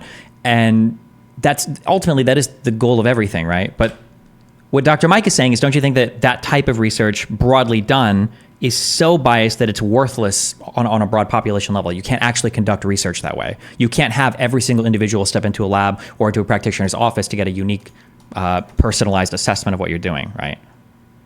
Like, there's so much bias in that approach, though, when they try. Like, for example, I had Dr. Gundry on my podcast, who makes a lot of claims that disagree with a lot of the big institutions, the American Academy of Family Physicians, the United States Preventive Task Force, the American College of Cardiology, et cetera. And when someone presents information that disagrees with large bodies of evidence or large bodies of medical groups, you need to show me amazing evidence to show why you know, but the rest of the people don't. Like, you need to show me corruption on their side. You need to show me why you believe what you believe, what evidence you're looking at, et cetera. But when you're treating one person, to make your treatment successful doesn't require a lot of evidence. How are you defining evidence? In the statement that I made, evidence that I need to know that they're... If we observe more people buying ice cream while they're wearing shorts, then wearing shorts must cause people to buy ice cream. In reality, an unmodeled variable heat is causing both. It's called endogeneity. Okay. Evidence. Endogeneity? In the statement that I made, evidence that I need to know that they're telling the truth is randomized controlled data. So how can you have randomized controlled data on an individual? By scaling it. But then it's not on an individual, then it's on a population. Yeah. It's individual population medicine. Because that's what an algorithm... I think that Dr. Mike, probably has a decent understanding of the science, but probably none of the philosophical background. So it's going to be a lot harder for him to... Dr. K, is going to have more philosophy just because he's done all the Buddhist shit and everything. It was Buddhism, right? Or Hindu? I don't fucking know. Fuck me. Whatever one fits more. He's going to have more just as a default, but to cross the gap, to make commensurate like two completely different approaches to medicine, not having any of the philosophical foundation is going to make the communication very difficult. Like Dr. Mike is going to be playing catch up or just kind of asking questions the whole time. I think it's going to be very challenging for him. So you're talking about doing an RCT on individualized medicine versus population-based medicine. Correct. Yeah, but I don't think we're disagreeing here, but what I'm kind of pointing out is, so let's talk about clinical practice, right? Mm-hmm. So when you know what works for this person, you have a pile of RCTs, but then you as a clinician individualize your treatment. Of course. Deviate for protocols to get the best clinical outcome. Correct. And this is a practice, it's an art. Two doctors may recommend two different treatments and both be acceptable. So in this situation, how would you describe what you're doing? Would you call this individual practice of medicine? Would you call this... the art of medicine. Okay, so I think Ayurveda leans more into that. So Ayurveda basically says, okay, if we look at individuals, there is no such thing as an independent disease process that exists outside of an individual. That every disease process gets personalized when you stick it in a person. And so their approach, so I personally think that if we want to see proper outcomes from Ayurveda, we can never do an RCT. Because their whole system of medicine is that depression in me and depression in you is different. Which, by the way, it's really fascinating that we're moving in that direction. I'll get to that in a second. But what I think we really need to see for Eastern medicine, the right kind of study is actually a cohort study. So what we really need to do is take a cohort of people, give them Eastern medicine, cohort of people, give them allopathic medicine, and see who has better outcomes. Wow, Edmund, thanks for the $50. Well, that's not a cohort. What do you mean? In a situation where... we really need to do is take a cohort of people, give them Eastern medicine, cohort of people, give them allopathic medicine, and see who has better outcomes. Well, that's not a cohort. What do you mean? In a situation where you'd randomize people and you'd say some of you are, you mean you want to do a comparison cohort as opposed to give someone true Ayurvedic treatment versus a sham. No, I'm talking about cohort studies. So a non-inferiority trial between traditional allopathic treatment and Ayurvedic treatment. Because the whole point is that when their system of diagnosis presumes that there is not a treatment for depression. And then what we do is we take that thing, we remove all the individuality, which is a core part of their system of medicine. So their whole system of medicine is that, so there's even so for example, they believe that, I'm extrapolating here based on my expertise, but if you look at depression, there are three subtypes of depression. So there is neurovegetative depression, right? So difficulty getting out of bed, things like that. Then we have anxious depression. We recognize these as two clinical entities. There's a really interesting third subtype of depression called depression with anger attacks, where the primary manifestation is frustration and anger as opposed to feelings of sadness. Now, the really interesting thing is if you look in Ayurvedic medicine, they say that there are three dominant elements. There's the earth element, there is the wind element, and then there's the fire element. So if you take this depressive pathophysiology and you stick it in someone who is a predominant earth type, you will end up with a neurovegetative depression. If you stick it in a person Ramo, thanks for the one gifted membership, buddy. who's a wind type, you will end up with an anxious depression. And if you stick it in a fire type, these are like Pokemon, you will end up with a depression with anger attacks. So even in their literature, they have these 3 subtypes of depression built out, and they say that it correlates with something about your alleles and how they manifest, your phenotype. I think we're talking about 2 different things. I think Ayurvedic medicine does fantastic observation. Yeah. Like what you're describing is they've observed Yes, different 100%. subtypes. And I think you're going to get amazing validation even when you check individuals, when you do good observation. I think when you say we should do a cohort study to see if it is non-inferior, to me, that's the same thing as an RCT. Like, it's not the gold, like for us, an RCT is the gold standard, right? Yep. But we have levels, a hierarchy of evidence. And cohorts are still up there. It's not just mechanistic, right? Like if you do a cohort study. But a cohort study and RCT are 2 completely different study designs. I agree, but in terms of weight of evidence, Fine. they're high levels. No, but a weight of evidence is fine. But what I'm saying is that the RCT as a study design is antithetical to the system of medicine. Sure, and I'm just using RCT because it happens to be the gold standard. Let's take I'm so curious how RCTs work. How do RCTs work for like psychedelic treatment for patients? Like, can you actually do an RCT for that? Like, you give somebody like fake mushrooms. Do they really not know? Or you give somebody like fake LSD or fake MDMA. Do they really not know that, oh, double blind, like you got the shiitake mushrooms? Like, I'm curious, like, can you actually do that? I don't know. cohort, let's take RCT, all the higher levels of evidence. They're not done for Ayurvedic medicine, at least the majority of it. So granted, we can't do RCT, but we can do cohort. Those things aren't done. So I feel like we are taking what they're doing and you're seeing it as a leaning towards story, towards observation, away from the evidence-based. Maybe from microdosing? I don't know if microdose has been shown to do anything for anything. I don't even believe people that say they microdose. I don't believe people that say they microdose because most people don't know what the fuck a microdose is. Guy will be like, oh yeah, I microdose mushrooms. I take like 1.5 grams a day. It's like, what the fuck, bro? I don't believe any of that shit. I mean, I'm sure maybe that's something, but wow, Edmund, thanks for the $100. Model. And I see it as full one-sided. Well, I don't follow you. You said earlier a statement that it leans towards the story-based, the individual-based versus the group randomized controlled. I think it doesn't just lean in that direction. I think it's fully in that direction. Absolutely. Right. So I think Ayurvedic medicine is not about populations. It's very different. So I think that that's fair. Well, for example, you were talking about the art of medicine. I think that there needs to be a cautious balance between taking good quality evidence, whether that's RCT, cohort, et cetera, and then balancing that with the individual in front of you. But I think in Ayurvedic medicine, we're just having full-on art. 100%. So there are... It's not 100% because they are taking into observations and all that. So, I mean, I'm sort of addressing the questions you're asking, but I am not a proponent of Ayurvedic medicine, even as it stands today. I know it sounds kind of weird because I'm talking about it. So before this whole healthy gamer thing, my actual area of interest was evidence-based complementary alternative medicine. So there are all kinds of problems that we haven't even touched on. I mean, here you are saying, what about this? What about this? I can dismantle Ayurvedic medicine because there are fundamental weaknesses. The first fundamental weakness of Ayurvedic medicine is that you have no way to gauge practitioner reliability. The good thing about allopathic medicine is that, at least in the United States, if you finish a medicine program, there are standards that people can expect. If you go, you're a family physician, I'm a psychiatrist, but 2 people have a heart attack on an airplane, they're going to get some comparable care, right? Even I can handle that some. So the biggest problem with Ayurvedic medicine is when you have this individuality, how do you judge the quality of a practitioner? How do you know ahead of time whether this person is good or bad, whether there's biases in their patient population, if their patient population has high socioeconomic status, and this practitioner is very charismatic, so they're engaging the placebo effect, how do you even know that their treatments are working at all? This is a fundamental problem with Ayurvedic medicine.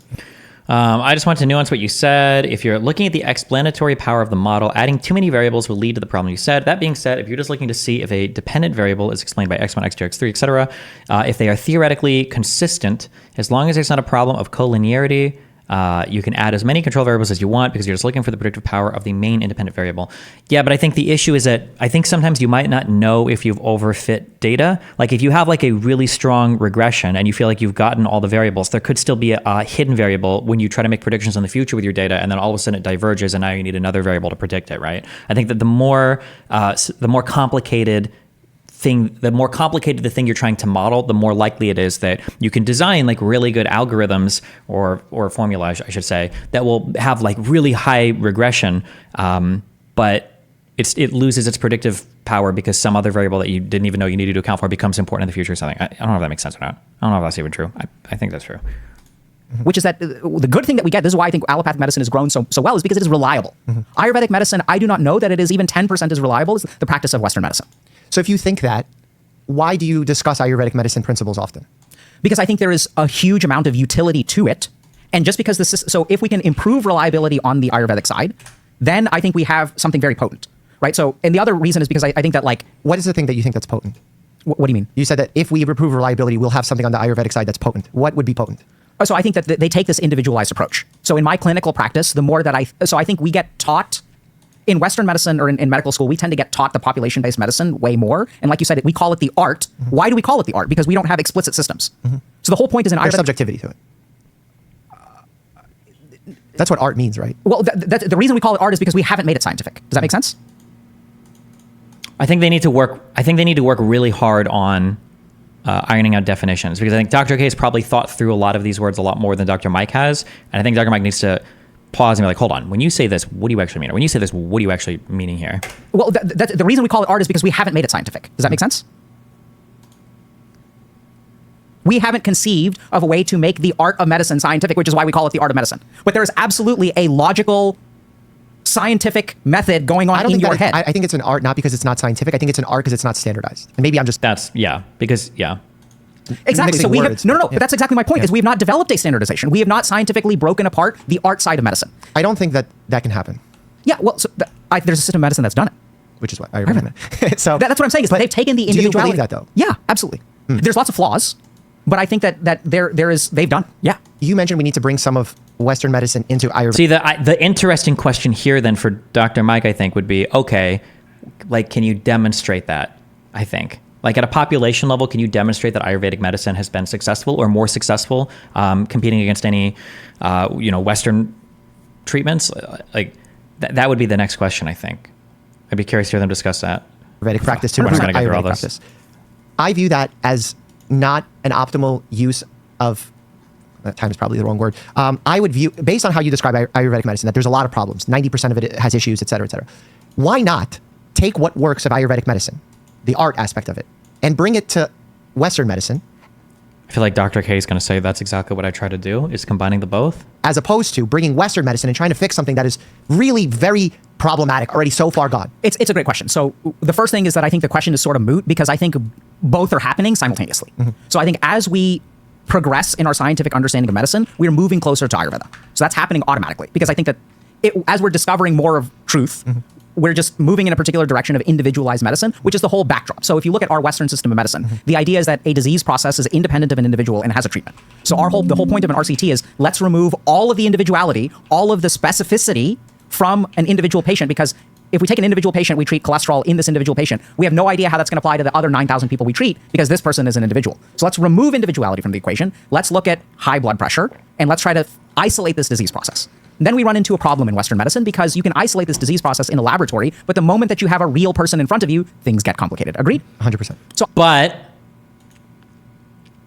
the isolating it in the laboratory is not the same as the clinical trials for patients, because in the lab, I think you're generally looking for what you hope are causal things or causal chains. You're trying to exploit fundamental processes, but in the clinical setting or in the clinical research setting, you're not actually looking for the causal stuff at all. You're just looking at patient outcomes. So I feel like it is accounted for there, no? But disease process in the laboratory, but the moment that you have a real person in front of you, things get complicated. Agreed? 100%. So Ayurvedic medicine just looks at it from the opposite direction. They kind of say, okay, let's start with an individual and let's understand what works for this person. And then they also generalize. They sort of also have, diagnoses, right? Which obviously means that it's not, there's diagnoses that are shared amongst individuals, but they start from a more individual lens. We are starting at a population level and we are trying to narrow down to personalized medicine. They start at personalized medicine and they sort of extrapolate out to a more general way. Isn't that flawed by design? No. It's only flawed by design if you presume that the population base and the system, the existence of a disease process that is independent of people exists. Wait, say that again? So do you think that hypercholesterolemia can exist outside of a person? Like exist in what way? Like on a definition it can't. Definition, it can't. of in a textbook it can. Okay. So can you have hypercholesterolemia outside of a person? Yes, in a petri dish. Okay. Oh, okay. Well, sure. Right? So when you translate that to a person, it becomes individualized, right? And then our core pathophysiology, completely agree that you can say, okay, whatever, there's something that can exist in a petri dish. When you translate it into a person, you are adding individuality to it. But the pathophysiology, you're not looking at that though when you're doing. I'm curious. Do they ever talk about like medical, pharmaceutical studies? Because the pharmaceutical studies are not interested in the petri dish. They're interested in the actual patient outcomes. It's still on a population level, but maybe the word bias is good here. I don't know the way that you're using it. I'm not 100% sure. So all I'm saying is that the whole art of medicine is we have these general principles that are scientifically true, and we apply them to an individual. And then things get muddy, and we have to include the art of medicine, right? All Ayurveda does is they start with the presumption that a disease process and an individual, that every disease process is going to manifest in a unique way. And that is the foundation of how we are going to approach treatment. So if you say, is that biased in the sense that every treatment is individualized? Yes. I'm going to make a comparison. You're familiar with bro science? No. So when you go to the gym and you hang out. Oh, this is interesting. Bro science is that you can do stupid things and get good results without understanding the underlying mechanisms, maybe? Is that... What is he going to focus on here? But sometimes it can lead to harm because you don't understand the underlying... When you say pathophysiology, are you saying, like, what is the physiological pathway that a disease takes, essentially? Is that, like, what are the underlying mechanisms? Is that what that word means? Pathophysiology. Oh, fucking... Pathophysiology. Physiology. The disordered physiological process associated with disease or injury. Yeah, okay. Let's find out. A comparison. You're familiar with... It's not related to pathways. No, patho is disease. Pathophysiology. So I think it's understanding I said pathway, but it's like I think it's the mechanisms of what is happening, basically. So like the pathophysiology of like multiple sclerosis is described as like, is that autoimmune? Your immune system attacking your nerve fibers or some shit, nerve sheaths? I don't remember. But that would be like the pathophysiology, I think. With bro science? No. But more complicated than that, I would imagine. It's too bad. Oh, damn. Thank you for the 5 gifted memberships. It's too bad, really. So when you go to the gym and you hang out in the gym environment, there's a lot of guys that walk around to claim that they have the right way of exercising, the right way. And it might be the right way for them. But if I in medicine try and take what worked for one person and try and scale it, I'm going to run into a disaster. Yeah.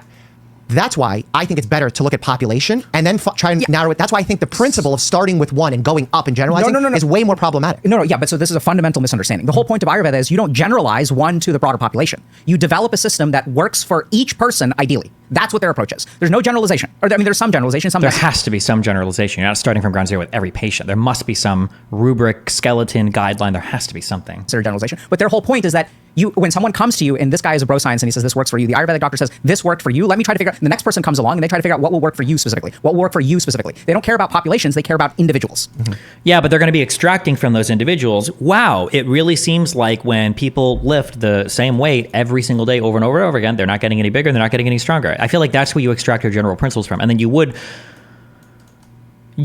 start at some point when a new patient or a new client comes to you for a gym thing, you would immediately start with like concepts like progressive overload. You would immediately start with like, oh, well, don't do this because I already know this doesn't work because I've had 20 patients. Like, wouldn't you start to generalize principles? What is the big difference between that and, I guess, like Western medicine here, I guess? I don't know.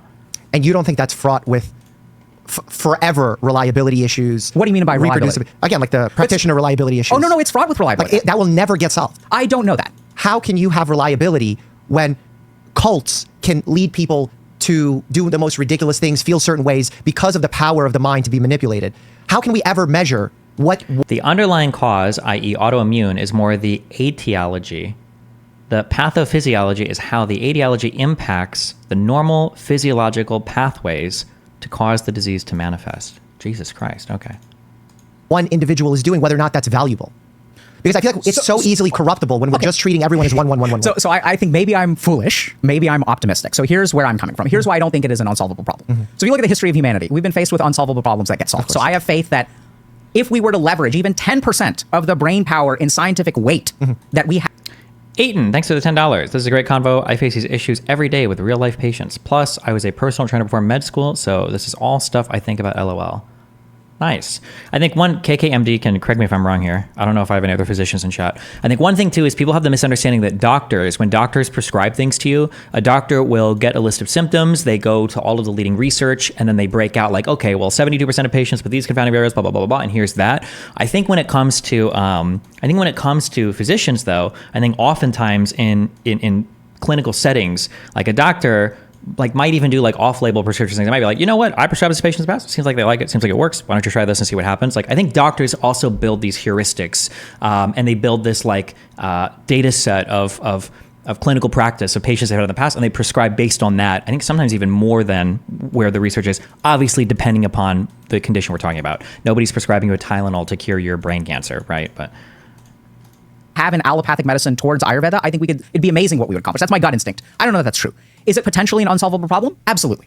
So what I think though is that what I've seen already is that it doesn't take a whole lot. So like I think that if we were to put, let's say like put together like cohort treatments and we were to start to measure outcomes, so I do think we need to add some of this population-based stuff and evidence-based medicine. So let's compare Rasa Shastra, where someone gives arsenic and all this kind of stuff, to, for example, like Ayurvedic herbs or the inclusion of yoga and Tai Chi. Let's actually take cohorts of these people and study and see what's better and what isn't. And then what we'll do. You put the ball sack into the condom? No, you use a second condom for the fucking ball sack. What are you talking about? You can't put it all in the same condom. I think what we'll discover is there can be a methodology, because they still teach general methodologies, but the focus of the general methodology is not on a disease, it is on a person. So in Western medicine, what we do is we make a diagnosis and then we treat the diagnosis. We don't treat a person. We don't ask, and then clinically we end up doing this, which is that we start to treat a diagnosis, but then as we actually treat a human being, this treatment of a diagnosis doesn't work like that. The person doesn't take their blood pressure medication. So now you have to have this conversation with them, or they have this kind of side effect, and you have to change to this medication. So we end up individualizing. That's what makes a good doctor. All I'm saying is if you think about it, the actual theoretical, if you read a pathology textbook, which has all of our understanding of medicine, you will not find any art of medicine in there. You'll find it in other textbooks, but not in a pathology textbook. Then in the practice of medicine, we are adding what you call the art. And all I'm saying is there is a whole system of medicine where we take the RCTs and the population-based stuff in the pathology textbook, we add the art, but this is not the bulk of our approach to medicine. This is the bulk of our approach. Does that make sense? Ayurvedic medicine says this is the bulk of our approach. That's the big difference. Yeah, I'm just viewing starting points. Western medicine, we have the starting point of randomized controlled data, population-based data that we can then tailor and art and improve our art. We definitely need to improve our art. I will never not support that. Ayurvedic medicine has such a fraught foundation. And we're like, let's bring randomized controlled and evidence and all that to this fraught concept already. Why? I don't think that the fundamental concept is fraught. In fact, but you said there's like 90%, like 10% of it is only valuable. Yeah, but I don't think the fundamentals are fraught. I think the fundamentals are actually, I think the reason we practice, the more we practice the art of medicine, the closer we are to the Ayurvedic system. Because that's what their system is. It's individual treatment. But we end up there versus starting from there. I think that's a drastic distinction. Yeah, it is a drastic distinction. But I don't think that one is necessarily worse than the other. I mean, I don't think that they're worse. I just think if you're trying to start, like if I was creating a civilization and I was like, okay, let me find the most effective way to bring the best medical care. If I'm making a Sims game out of this, I would create randomized population data and then I would bring in Ayurvedic principles, individualizing it later. So let me, that's fine. So that's your prerogative. And I would encourage you to. But I'm curious what you think about that. So let me ask you this. What do you think is a better system of medicine? A system that is population based or a system that gets outcomes that are tailored to the individual? Let's say that I could perfectly diagnose you. I did all the genetic stuff. I could analyze the perfect stuff would be having literally an individualized thing for absolutely everybody. That would be the perfect thing, right? Obviously.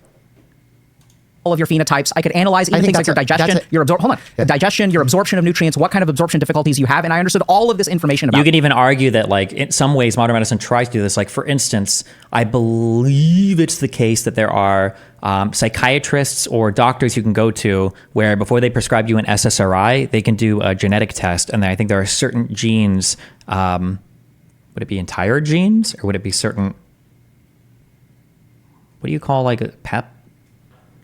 Like some string of nucleotides, SNPs, I don't know, some fucking genetic shit where these things line up better with certain types of SSRIs versus these things that don't respond as well to these types of SSRIs. Like they can prescribe you a particular SSRI based on the correlation of how many people with these particular SNPs or genes or whatever respond positively to treatment versus not, right? That's like a more individualized treatment. Like ideally, that would be all of medicine. You go in, you get a brain scan, or not a brain scan, you get like a full body scan from top to bottom that analyzes every single individual factor and then prescribes it to you based exactly on every part of your physiology. That'd be the perfect thing, but digestion, your absorption of nutrients, what kind of absorption difficulties you have, and I understood all of this information about you. Which one do you think would be better? Of course, you created a perfect example, but that doesn't exist. So the foundation of Ayurveda starts with that. Yeah, but it's nowhere near it. It's not even close. Oh, that's where you got to be careful, right? So I think that it's way closer than what we give it credit for. You're saying they have a perfect understanding of each individual? They do not have a perfect understanding. What I'm saying is that the direction that they are moving in is to focus on the individual. Yeah. So we don't even focus on the individual. We focus on a population. So we have, let's say we'll use a video game analogy. So we've leveled up to level 100 on population-based medicine. And then the reason that we have good clinicians and bad clinicians is that the good clinicians are the ones who've leveled up to level 50 on individualized medicine. In Ayurveda, they've leveled up individualized medicine to level 100, but their population-based medicine is level 10. I think when you use that example, when you level up to 100 on the individual level, your data is fraught with error and bias and subjectivity. because you're not studying it en masse. And there's so many mistakes that you could make when you're just treating an N of 1. Very true, right? So, but you're thinking from a population-based standpoint. But when you kind of think about it, and when you treat an individual... Hey, Destiny, great content recently. There's a restaurant near where I live called Gusano's. Is this basically the same as naming a restaurant the Hard R? Genuinely curious in your take because it makes me shudder. Why would it make you shudder? It sounds like a joke of a fucking thing for people from South America or Cuba. Individual. Maybe, or might not even reference that at all. I have no idea. Not studying it en masse. And there's so many mistakes that you could make when you're just treating an N of 1. Very true, right? So, but you're thinking from a population-based standpoint. But when you kind of think about it, and when you treat an individual, you can make so many mistakes. Because that's what you do in your practice, right? You don't treat populations, you treat individuals. So how do you figure out what is best for your individual patient who's sitting in front of you? It's fraught with errors. It's fraught with bias. All of healthcare will always be fraught with error. Our job is to take the best-worst approach. And to me, the best-worst approach is seeing what works that's generalizable, continually fine-tuning it, as opposed... If I was building a pencil or I was building a house, it's much better to have the foundation of randomized controlled generalized data and then building upwards to get the subjectivity of how you want the house to look, whether it's pretty. But without a good foundation, that house is going to crumble. And I feel like Ayurvedic principles are built on a weak foundation. So I think that's it's a very reasonable view, right? So, and I think that there's like good data to support that view because there's a reason why allopathic medicine has spread all over the world and Ayurvedic medicine is not. Well, that's a good question here to be had. Why do you think in Eastern culture, we never got, well, not we, but why hasn't it moved to a labeling system, a randomized controlled? Why has there been so much disconnect between randomized controlled stuff happening in Western medicine, but that is firmly pushed against in Eastern medicine? Why do Eastern people not like randomized controlled trials? Yeah, like why didn't throughout time, like the way Eastern medicine is talked about now is more similar to how Eastern medicine was talked about 500 years ago. Okay, yeah. Than Western medicine talked about now than how Western medicine was talked about. Why is that? Why is it seemingly stuck in the past? So for lack of a better word. What do you think what's the differential diagnosis for why something doesn't change over 500 years? My skewed skeptical belief is that it's based on culture. You got to be so careful here because this is a really bad argument. Something being resistant to change does not necessarily mean that it's always worked. Because again, we would just be pointing towards outcomes. What are rates of depression using the same diagnostic criteria in the East versus the West? What are the rates of mental health issues? Like that's what you have to point to now to look at the outcomes. Do the outcomes match what we believe the conviction we have is for the efficaciousness of these medical treatments? My skewed skeptical. That's what Dr. Mike needs to ask. Belief is that it's based on culture. What's the differential? Religion. Okay, so culture is part of it. Religion is what else is on the differential? Lack of refinement. Okay, that is also it's on the differential. I'm not saying it's the cause. Yeah. That it works. Absolutely. Right. So that's what's really tricky. Well, hold on. We have that it fully doesn't work, lack of refinement, and that it can work. Those are possibilities. Yes. So we can't give them equal weight here and say. And then a rhetorical question, a rhetorical counter would be something that would be interesting is, let's say that all of these medical practices did work and they were incredibly effective and they were, if I go to India right now and I see somebody that gets sick, are they going to an Ayurvedic practitioner or are there ordinary, normal, Western medicine hospitals all throughout India? I genuinely don't know the answer to that. My guess is going to be there's a lot of Western medicine present in modern India. That'd be my guess. Is there a fuck ton of Ayurvedic practitioners everywhere? Like, it's good, right? So now you ask a question, right? That's on the differential. Yeah, maybe when a patient comes in with 2 days of cough, cancer is on the differential, but we don't talk about it because that's not valuable. Sure, but I think in the case of, let's look at these Eastern traditions. So these are the traditions that gave us meditation, right? So this is where I think part of the reason, and I don't... When you say a statement like that, you know what I hear? What? When a patient comes in with 2 days of cough, if I say that it's cancer, I'm going to be wrong so often. But I will be right sometimes. Ayurvedic medicine, you're showing me came up with meditation. That's the one time they called cough cancer.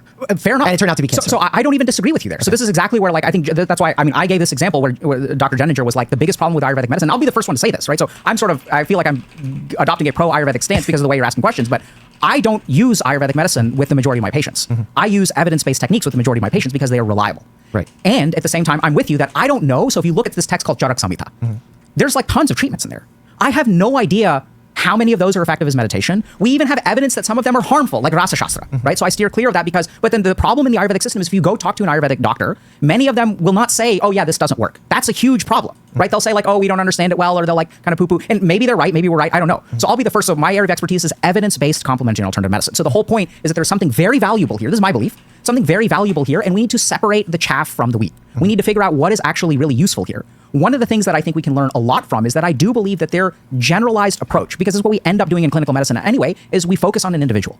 But there is always a translation problem from the RCT down to the individual. But there are some major advantages that we get for that. The biggest advantage that we get for that is that on the human race, we have outperformed Ayurvedic medicine. On the level of population, we have outperformed because in these Eastern systems, they do not have ways of testing validity. They do not have ways of separating the good from the bad. They do not have ways of measuring a good person and a bad person. So this used to be there, theoretically, if we want to be optimistic, this used to be there historically because of the way that it was taught. So there's this concept of parampara or lineage, where like if you had a good teacher, like, and now things have changed, we can get to this with meditation. So you had this lineage where like you basically have like a system of mentorship where if you trained under this person, you're like going to be good because this person would not let you out unless they were good. There's still problems with bias there, but I think the biggest challenge that we've had in Ayurvedic medicine is we've lost some of their fundamental safeguards like lineage, and then we've replaced it with like standardized education because that's what we do in the West. And so now we have a system that from its bones is open to things like validity, open to things like not being critical of itself. And then we are removing the one safeguard, which is this concept of parampara or lineage. Now we're giving people degrees and certificates from universities. I have no idea how to tell whether someone is good or bad. And what I have seen as a medical doctor, like part of the reason that, I studied Ayurveda, fell in love with it, and then I went to medical school.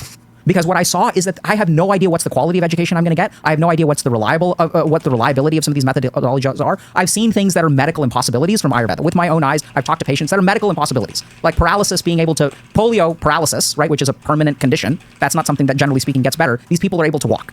And so when I look at that, it gives me pause. And it says to me, there is potential here. So what did I do? Did I say, oh my God, there's potential here. Let me go to Ayurvedic doctor and I'm going to indoctrinate myself? No, I went to medical school, focused on evidence-based complementary alternative medicine, realized that in the grand scheme of being a doctor in the world today, each of us can make a contribution. What do I want my contribution to be? I saw something that I thought was very I saw something that I saw potential in. And I said to myself, even if 90% of it is shit, I can't judge whether 90% is good, 10% is good, 50%, I have no idea. But there's something here that we in the West can benefit from.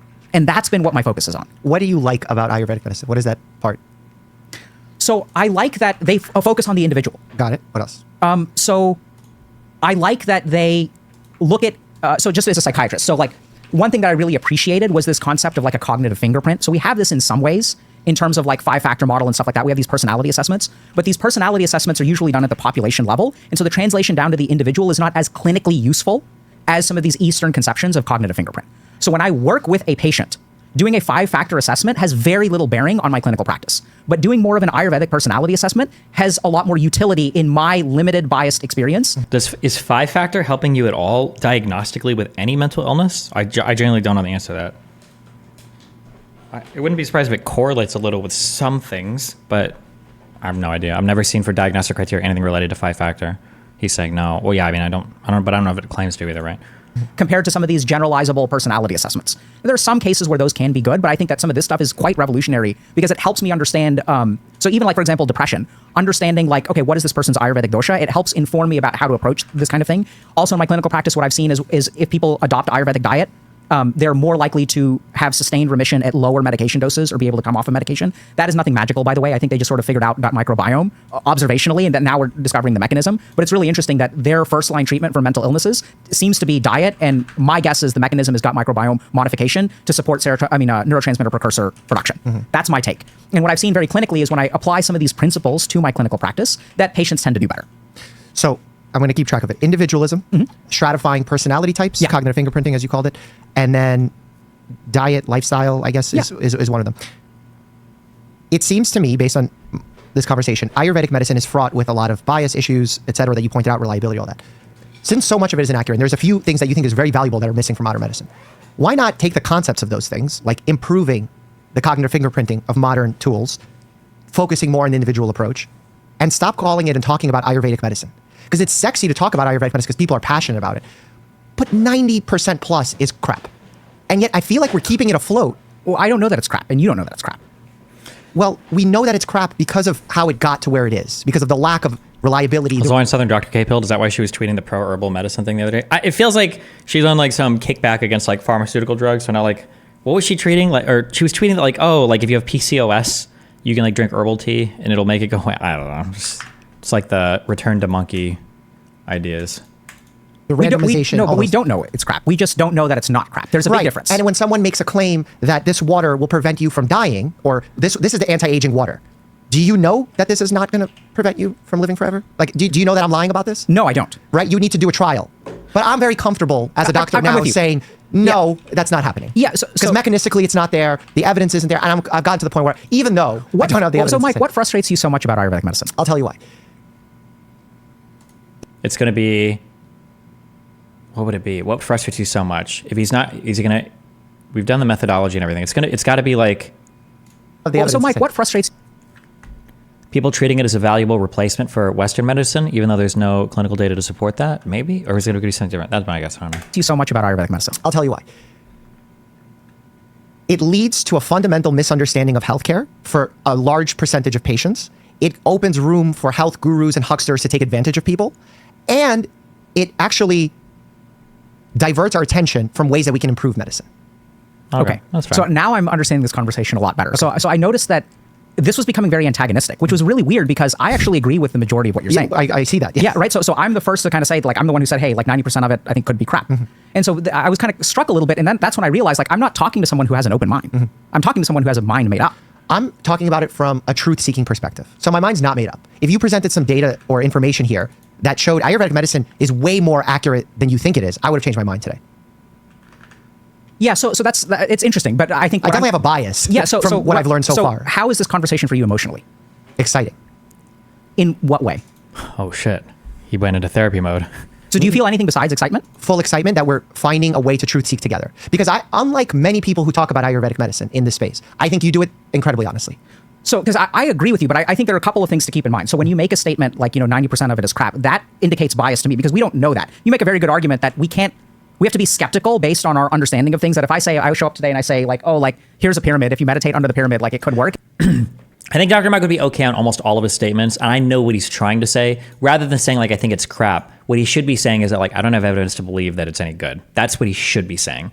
It's kind of, I guess it's like a human like a falsifiability thing or whatever. But like you don't need to say something is bad to not believe that there's no reason to believe it's good, if that makes sense. Like, I don't have any reason to think that, somebody walking into a room with a shiny golden rock, I can't say for sure. I know for a fact that won't treat whatever illness you claim it is.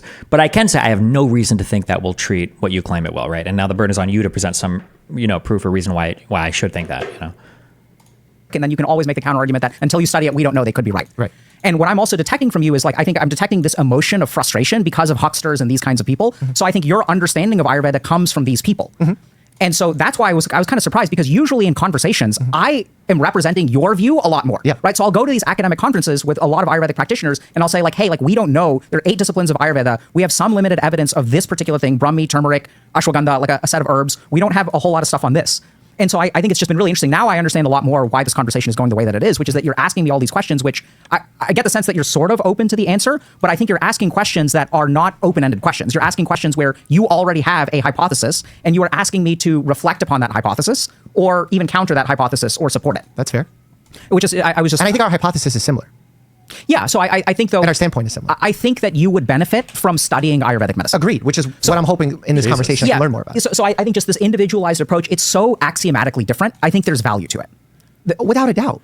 And in terms of why not translate it over, I think there are a couple of... I think that's good, and I think that's part of the direction we should move in. And I think there's a slight problem with that, which this rubs me emotionally the wrong way, which is that there's a certain amount of cultural appropriation to it. So if we look at meditation, let's go back to meditation for a second. So we look at meditation and we kind of say, okay, mindfulness is scientific, this is good, this is good, this is all woo-woo. But if we kind of think about it, what's happening is we're taking all of it was woo-woo, and then we're taking this and we're saying the rest of it is woo-woo. We're taking this and we're saying the rest of it is woo-woo. We're taking this and we're saying the rest of it is woo-woo. Now, this is very reasonable from the sense of how does science progress? We have the unknown, we take a chunk, and now this is known, and here's the unknown, we take a chunk. It's very reasonable. On the flip side, I think what ends up happening is if this was our original chunk, and we say that this much is, and I don't think we're nowhere near that, we're like right here in meditation. If we say that this much is valid, there is a certain bias that can set in of we're not sort of recognizing that 60% of this stuff was correct. We're sort of saying 100% of it is always wrong because we move the stuff that is scientifically valid over to science and we remove it from the realm of, let's say, spiritual tradition. But have we done that? That's what's happening. Yes. Absolutely. In what way? Can you give me a specific? A really good example would be people used to eat herbs or whatever to cure pain issues or whatever, but you find out that essentially, is it acetaminophen or is it ibuprofen or is that, I always mix these two things up. What's the thing that was just like a fucking plant or whatever? What am I thinking of? Is it Tylenol? Plant. What the fuck was the thing? What am I thinking of? Somebody say it. Where aspirin from willow bark. Is that what I'm thinking? Where you have these things that were like, you've got these like herbal treatments that are part of non-standard medicine, but then once you learn, this is another good, there's so much like there's so much data analysis and philosophy in this. Fuck, Dr. Mike, I don't think he's like done the deep dive like into the philosophy of a lot of this stuff. Dr. K brings up a decent point here. And the idea is, let's say that you've got your alternative medicine bubble, okay? And let's say that all of it seems to be bullshit. And then let's say that you start testing it, okay? And it's like, okay, we test this. Oh, actually, it seems like 25% of this is pretty good. Well, then you test more, it's like, okay, yeah, this is pretty good, okay. And then you test, it's like, okay, like 85% of this worked. But now with all this stuff that works, okay, well, we're gonna move all this into traditional medicine, okay? So you move all that into traditional medicine, and now you've got this like 15% that doesn't work, okay? And you're like, but then when you think of the alternative practices, you're like, the only thing you think of is this 15%. And you're like, oh, well, this is trash. It's garbage. Every single fucking prediction this makes is fucking dog shit. And it's like, wait a second, hold on. That's because you subsumed every single good prediction it made into your own system, right? Now, I'm not saying that that's what's happening with Ayurvedic and traditional medicine. I'm not making any predictions or claims or anything like that. I'm just saying that this point here is a philosophically sound one, right? It's a question of, it's a good challenge to pose to somebody who's a physicalist or a materialist, right? Is you say, oh, well, you're saying that the whole world is material? And I'm like, well, yeah, of course. It's like, oh, well, what is a material thing? It's like, well, I don't know. I guess anything that you could observe, test, empirically validate. And it's like, oh, interesting. So isn't it the case that if I show you any non-empirical thing or any non-material thing, if you find a way to understand that, wouldn't that then become material? So tautologically, haven't you defined every single thing in existence as material or physical in and of itself? I was like, okay, well, maybe. So there's no way for anything to be non-material or non-physical because you've defined materialism or physicalism in a way that literally has every single thing that you could ever conceivably come across in reality as a physical or material thing, right? Again, not saying that that's necessarily an accurate summation of materialism or physicalism, which is a challenge that can be posed, but it's an interesting question. Have an example of that? Yeah, so like cardiac coherence breathing. So for example, what's that?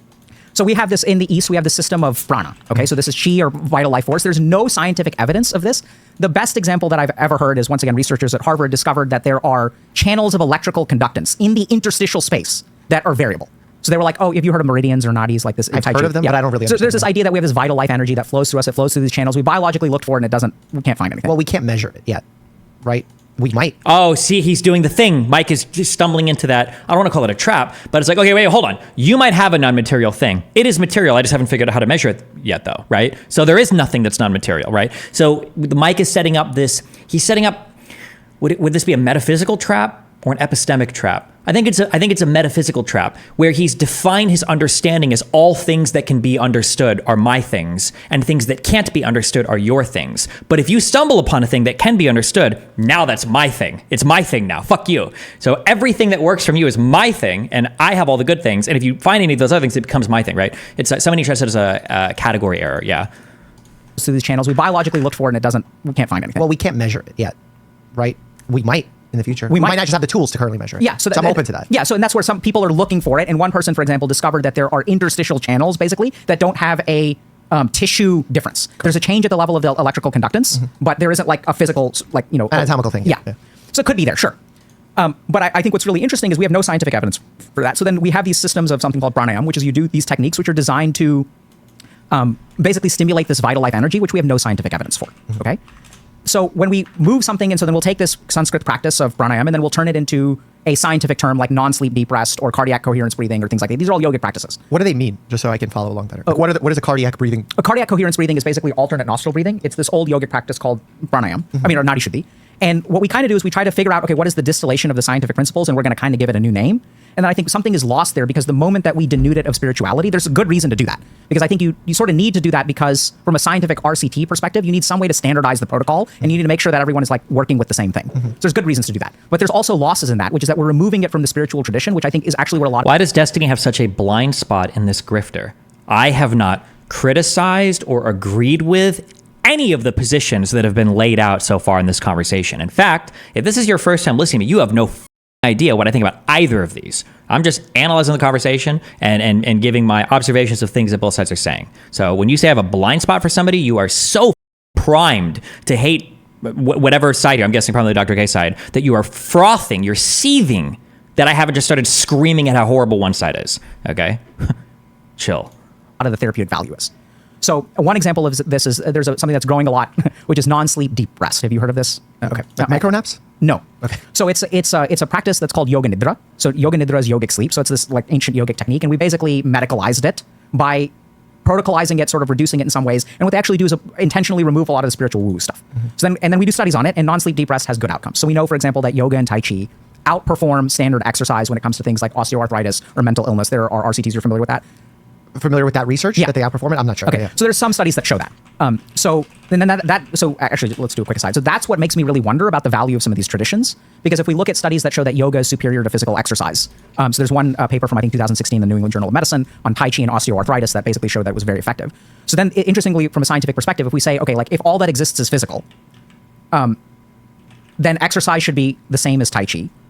The other way to think about it is that even if it's still physical, it's not necessarily that energy exists, but when you use this heuristic or this concept of energy and you develop a practice based on that concept, the physical biological postures that you do are somehow superior to this other set of postures that is exercise. Oh, he's restating what I've said in a different way, essentially. But yeah, let's say that I identify like a spiritual thing, and the spiritual thing is causing a material thing to manifest. But when you describe my thing, you're removing the spiritual component and you're only incorporating the physical parts, but you're pretending that your organization of these principles around material ideas is superior to my organization around immaterial ideas, because you have to subsume everything in your material understanding. It's essentially the same type of thing. Does that make sense, or did I lose you there? No, and I'm simple. I'm not. I have to really dump things down in my mind for me to understand them, and I'm going to tell you how it's landing for me, and you tell me if it's accurate. When you put meaning into what you're doing, spirituality is a form of meaning, you get better outcomes. I don't. No, that's not really what he's saying. He's tracking something that's just not like a physical thing necessarily, that right now is either not being accounted for in Western medicine or is not able to be accounted for in Western medicine. The stronger claim would be the second, the weaker one would be the former, but I think that's it at all. Oh. Yeah. Okay. So I think that there are mechanisms at play. So let me try to explain it better. So we have a study. You can look at the paper. I'll send you the reference. So Tai Chi and osteoarthritis outperforms physical exercise. Okay. So now let's understand Tai Chi is based on this theory of vital life energy, which we have no scientific evidence for. So then the question becomes, how do we explain this result that this practice, which is based on a non-real thing, outperforms a seemingly comparable practice? They're both just moving around. So there are two explanations for this. One is going to be, he's got to say a physical one where there's some physical Western whatever explanation. The second could be a spiritual one. You might not have a reason to believe it's the former, but you'll always align yourself with the former and you'll always reject the latter for no real good reason other than a bias towards the former than the latter. That's my guess. One, or probably more. One is that this thing does exist and is not measurable. A physical thing. The thing. second is that even if it doesn't exist, the concept of this existing and something about the way that they developed those practices based on this concept, it's still just completely biological. Conceptual. Okay, so he's going with the weaker claim that it could be measured. We just don't know how to measure yet, rather than it is something immeasurable. But now he's appealing to a broader concept that's a bit less tangential. It's still a material thing because he says it could still be biological or whatever, but it's something less tangible. But because we were considering Qi, we developed this different set of movements. And if you look at someone who just does stretching or calisthenics or whatever, these other physical practices, that there is a difference in the physical practice. Does that make sense? Yeah, I mean, I could send a patient for physical therapy, and the physical therapist can target, like let's say someone has a low back strain, and I send them to physical. Okay, this is a good question. Someone in chat said, wouldn't this boil down to correlation without yet discovering underlying causation? Correct, but I'm sure what some Ayurvedic practitioners would say is that underlying causation is immaterial. You're never going to find this in modern medicine. And it's why modern medicine hasn't made great advancements in psychological health or whatever, is because the underlying mechanism is energy or Tai Chi fucking vibes or whatever the fuck. I don't know. I don't know if more is Ayurvedic, but that would be like one thing. You say, well, if you're always looking for an underlying mechanism and trying to build up causally from, like a scientific point of view, you'll never find it because the underlying stuff is going to be immaterial, is I think what it would be one response to that. Therapy. They can focus on massage and movements of their thoracic spine and loosening that up. They can focus on glute strengthening and hamstring tightness and posterior chain strengthening. They're all movements, but they're going to yield radically different results. Yeah, perfect, right? So that's what I'm saying, is that there's something about the theoretical, there's something about the theoretical backdrop that they developed, whether it's real or not real, that leads to a particular protocol which outperforms our understanding of exercise. Right. So I think that even if we assume that latter case, I think we could be losing something, because if we even remove that theory that gave us the practices in the first place, we could be depriving ourselves of a certain methodology that leads to interventions that are quite good. Yeah. I don't know. Fuck. I don't know if I could. The thing is, Dr. Mike's going to know so much more on the like actual medical stuff, but very little of this conversation has anything to do with medical stuff at all. That's just like that's just what it's kind of about. But this is really a question of philosophy, like philosophy of science almost, and like your different approach to figuring out like what would you say, like the nature of things or how you arrive at a truthful conclusion about a thing. It's not epistemic questions, they're ontological questions.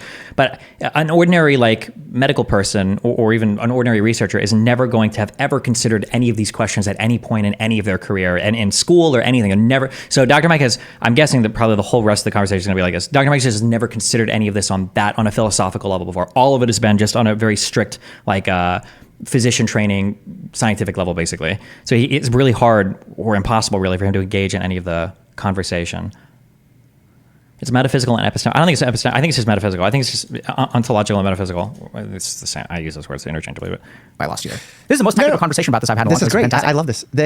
It's a very heady conversation because we're talking about tertiary level concepts right now of imaginary concepts. So Mike gets it though. He understands that it's like we're not just talking about medicine now. It's something completely different. Yeah. Where my mind is going is that you feel that the way Tai Chi was created, we shouldn't just focus on Tai Chi. We should focus on how Tai Chi was created. Also, when he says things like this, when Dr. Mike says things like this, he's a smart guy. You can tell like he's never ever considered, it doesn't seem like it, he's ever considered concepts like this before, but he's able to kind of like hang on and like, take it, understand it, and then reformulate in his own words and spit it back to Dr. K, which is what he's doing now. So he's a smart guy, he's doing it. But I mean, obviously Dr. K's thought about this for a long time. You're not just gonna be able to spitball, present your side of the argument incredibly strongly when he's done this for so long, I guess the podcast starts when Destiny comes down here, Lamea. While I'm waiting for Lycan to get everything set up. Hold on. Chi was created. We shouldn't just focus on Tai Chi. We should focus on how Tai Chi was created because there's value there. Potentially, right? Right. Focus on in terms of investigation. Right. So just to give you another example. So like I was, when I was at like McLean Hospital, I was developing protocols for specific pranayama or breathing practices to target specific illnesses. Mm-hmm. So if you look at the RCTs, what we see is RCTs on mindfulness. Mm-hmm. But if you look at what is the actual thing that people are doing, it's wildly different. Of course. And what we see is that in DBT, we'll call something mindfulness, but these are very different from mindfulness for like stress reduction. So for something like MBSR, these are open awareness techniques. And there's some great research that Silbersweig out of Brigham and Women's has done about sort of the different types of meditation. So not all mindfulness is the same. And what I've sort of found is that if you do traditional mindfulness for people with a history of trauma, it has the opposite effect. Mm-hmm. So traditional mindfulness is just open, non-judgmental awareness of the flow of your thoughts. Mm-hmm. If you have a patient who has BPD or trauma, and you just tell them to open awareness of non-judgmental appraisal of your thoughts, we have all these psychological defense mechanisms that are keeping these traumas at bay. As soon as that opens up, they're going to get overwhelmed by their trauma. Mm-hmm. So if you look at the mindfulness in something like dialectical behavioral therapy, these are not open awareness techniques. These are grounding techniques. These are things like ice diving, where you're not non-judgmentally observing anything. You are actually inducing a particular sensory focus that is so demanding that you can no longer think. Mm-hmm. So when we look at these two things now in Western science, we don't really have a good understanding. Is this episode 3 or 4 of anything else with Dan? Because the first one was 0, 0, 1, 2. I think this is 3, right? Think of that differentiation. So I absolutely think we need that. Mm-hmm. What I'm saying is that when you take it from a theoretical process from where it was developed, and you sort of consider that, it gives us a lot of basically lead time into scientific investigation. Because when I'm developing a particular set of breathing practices or meditative practices for anxiety versus depression versus trauma, I have this Eastern conception, which has this whole thing where they basically say this will work for anxiety, but they don't call it that. So they'll say, for example, this practice will slow down the thoughts in the mind. This practice will energize the prana. This practice will cool the prana. They use all these weird heuristics. And what I have observed in my clinical practice, so this is a small sample size. My path took me in a different direction. Mm-hmm. But what I was really working on is trying to see, okay, if we use this theory and we develop a set of protocols, this is basically what Marshall Linehan did with DBT in some form, we can actually accelerate the rate of our scientific research because we have these answers already here. Mm-hmm.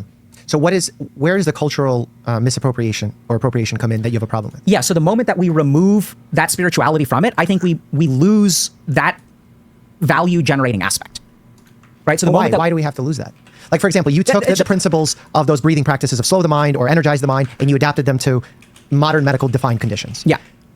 Why in this scenario do you feel like you're losing the spiritual connection? Because when we publish papers about it, the more that I include that information, which is really where I got my answers from, right? The more that I include that, the less likely it is to be published. Why? So because people don't publish that.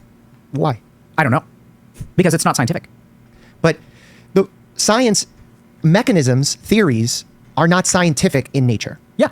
So I could have a thought today that I would put up for scientific testing.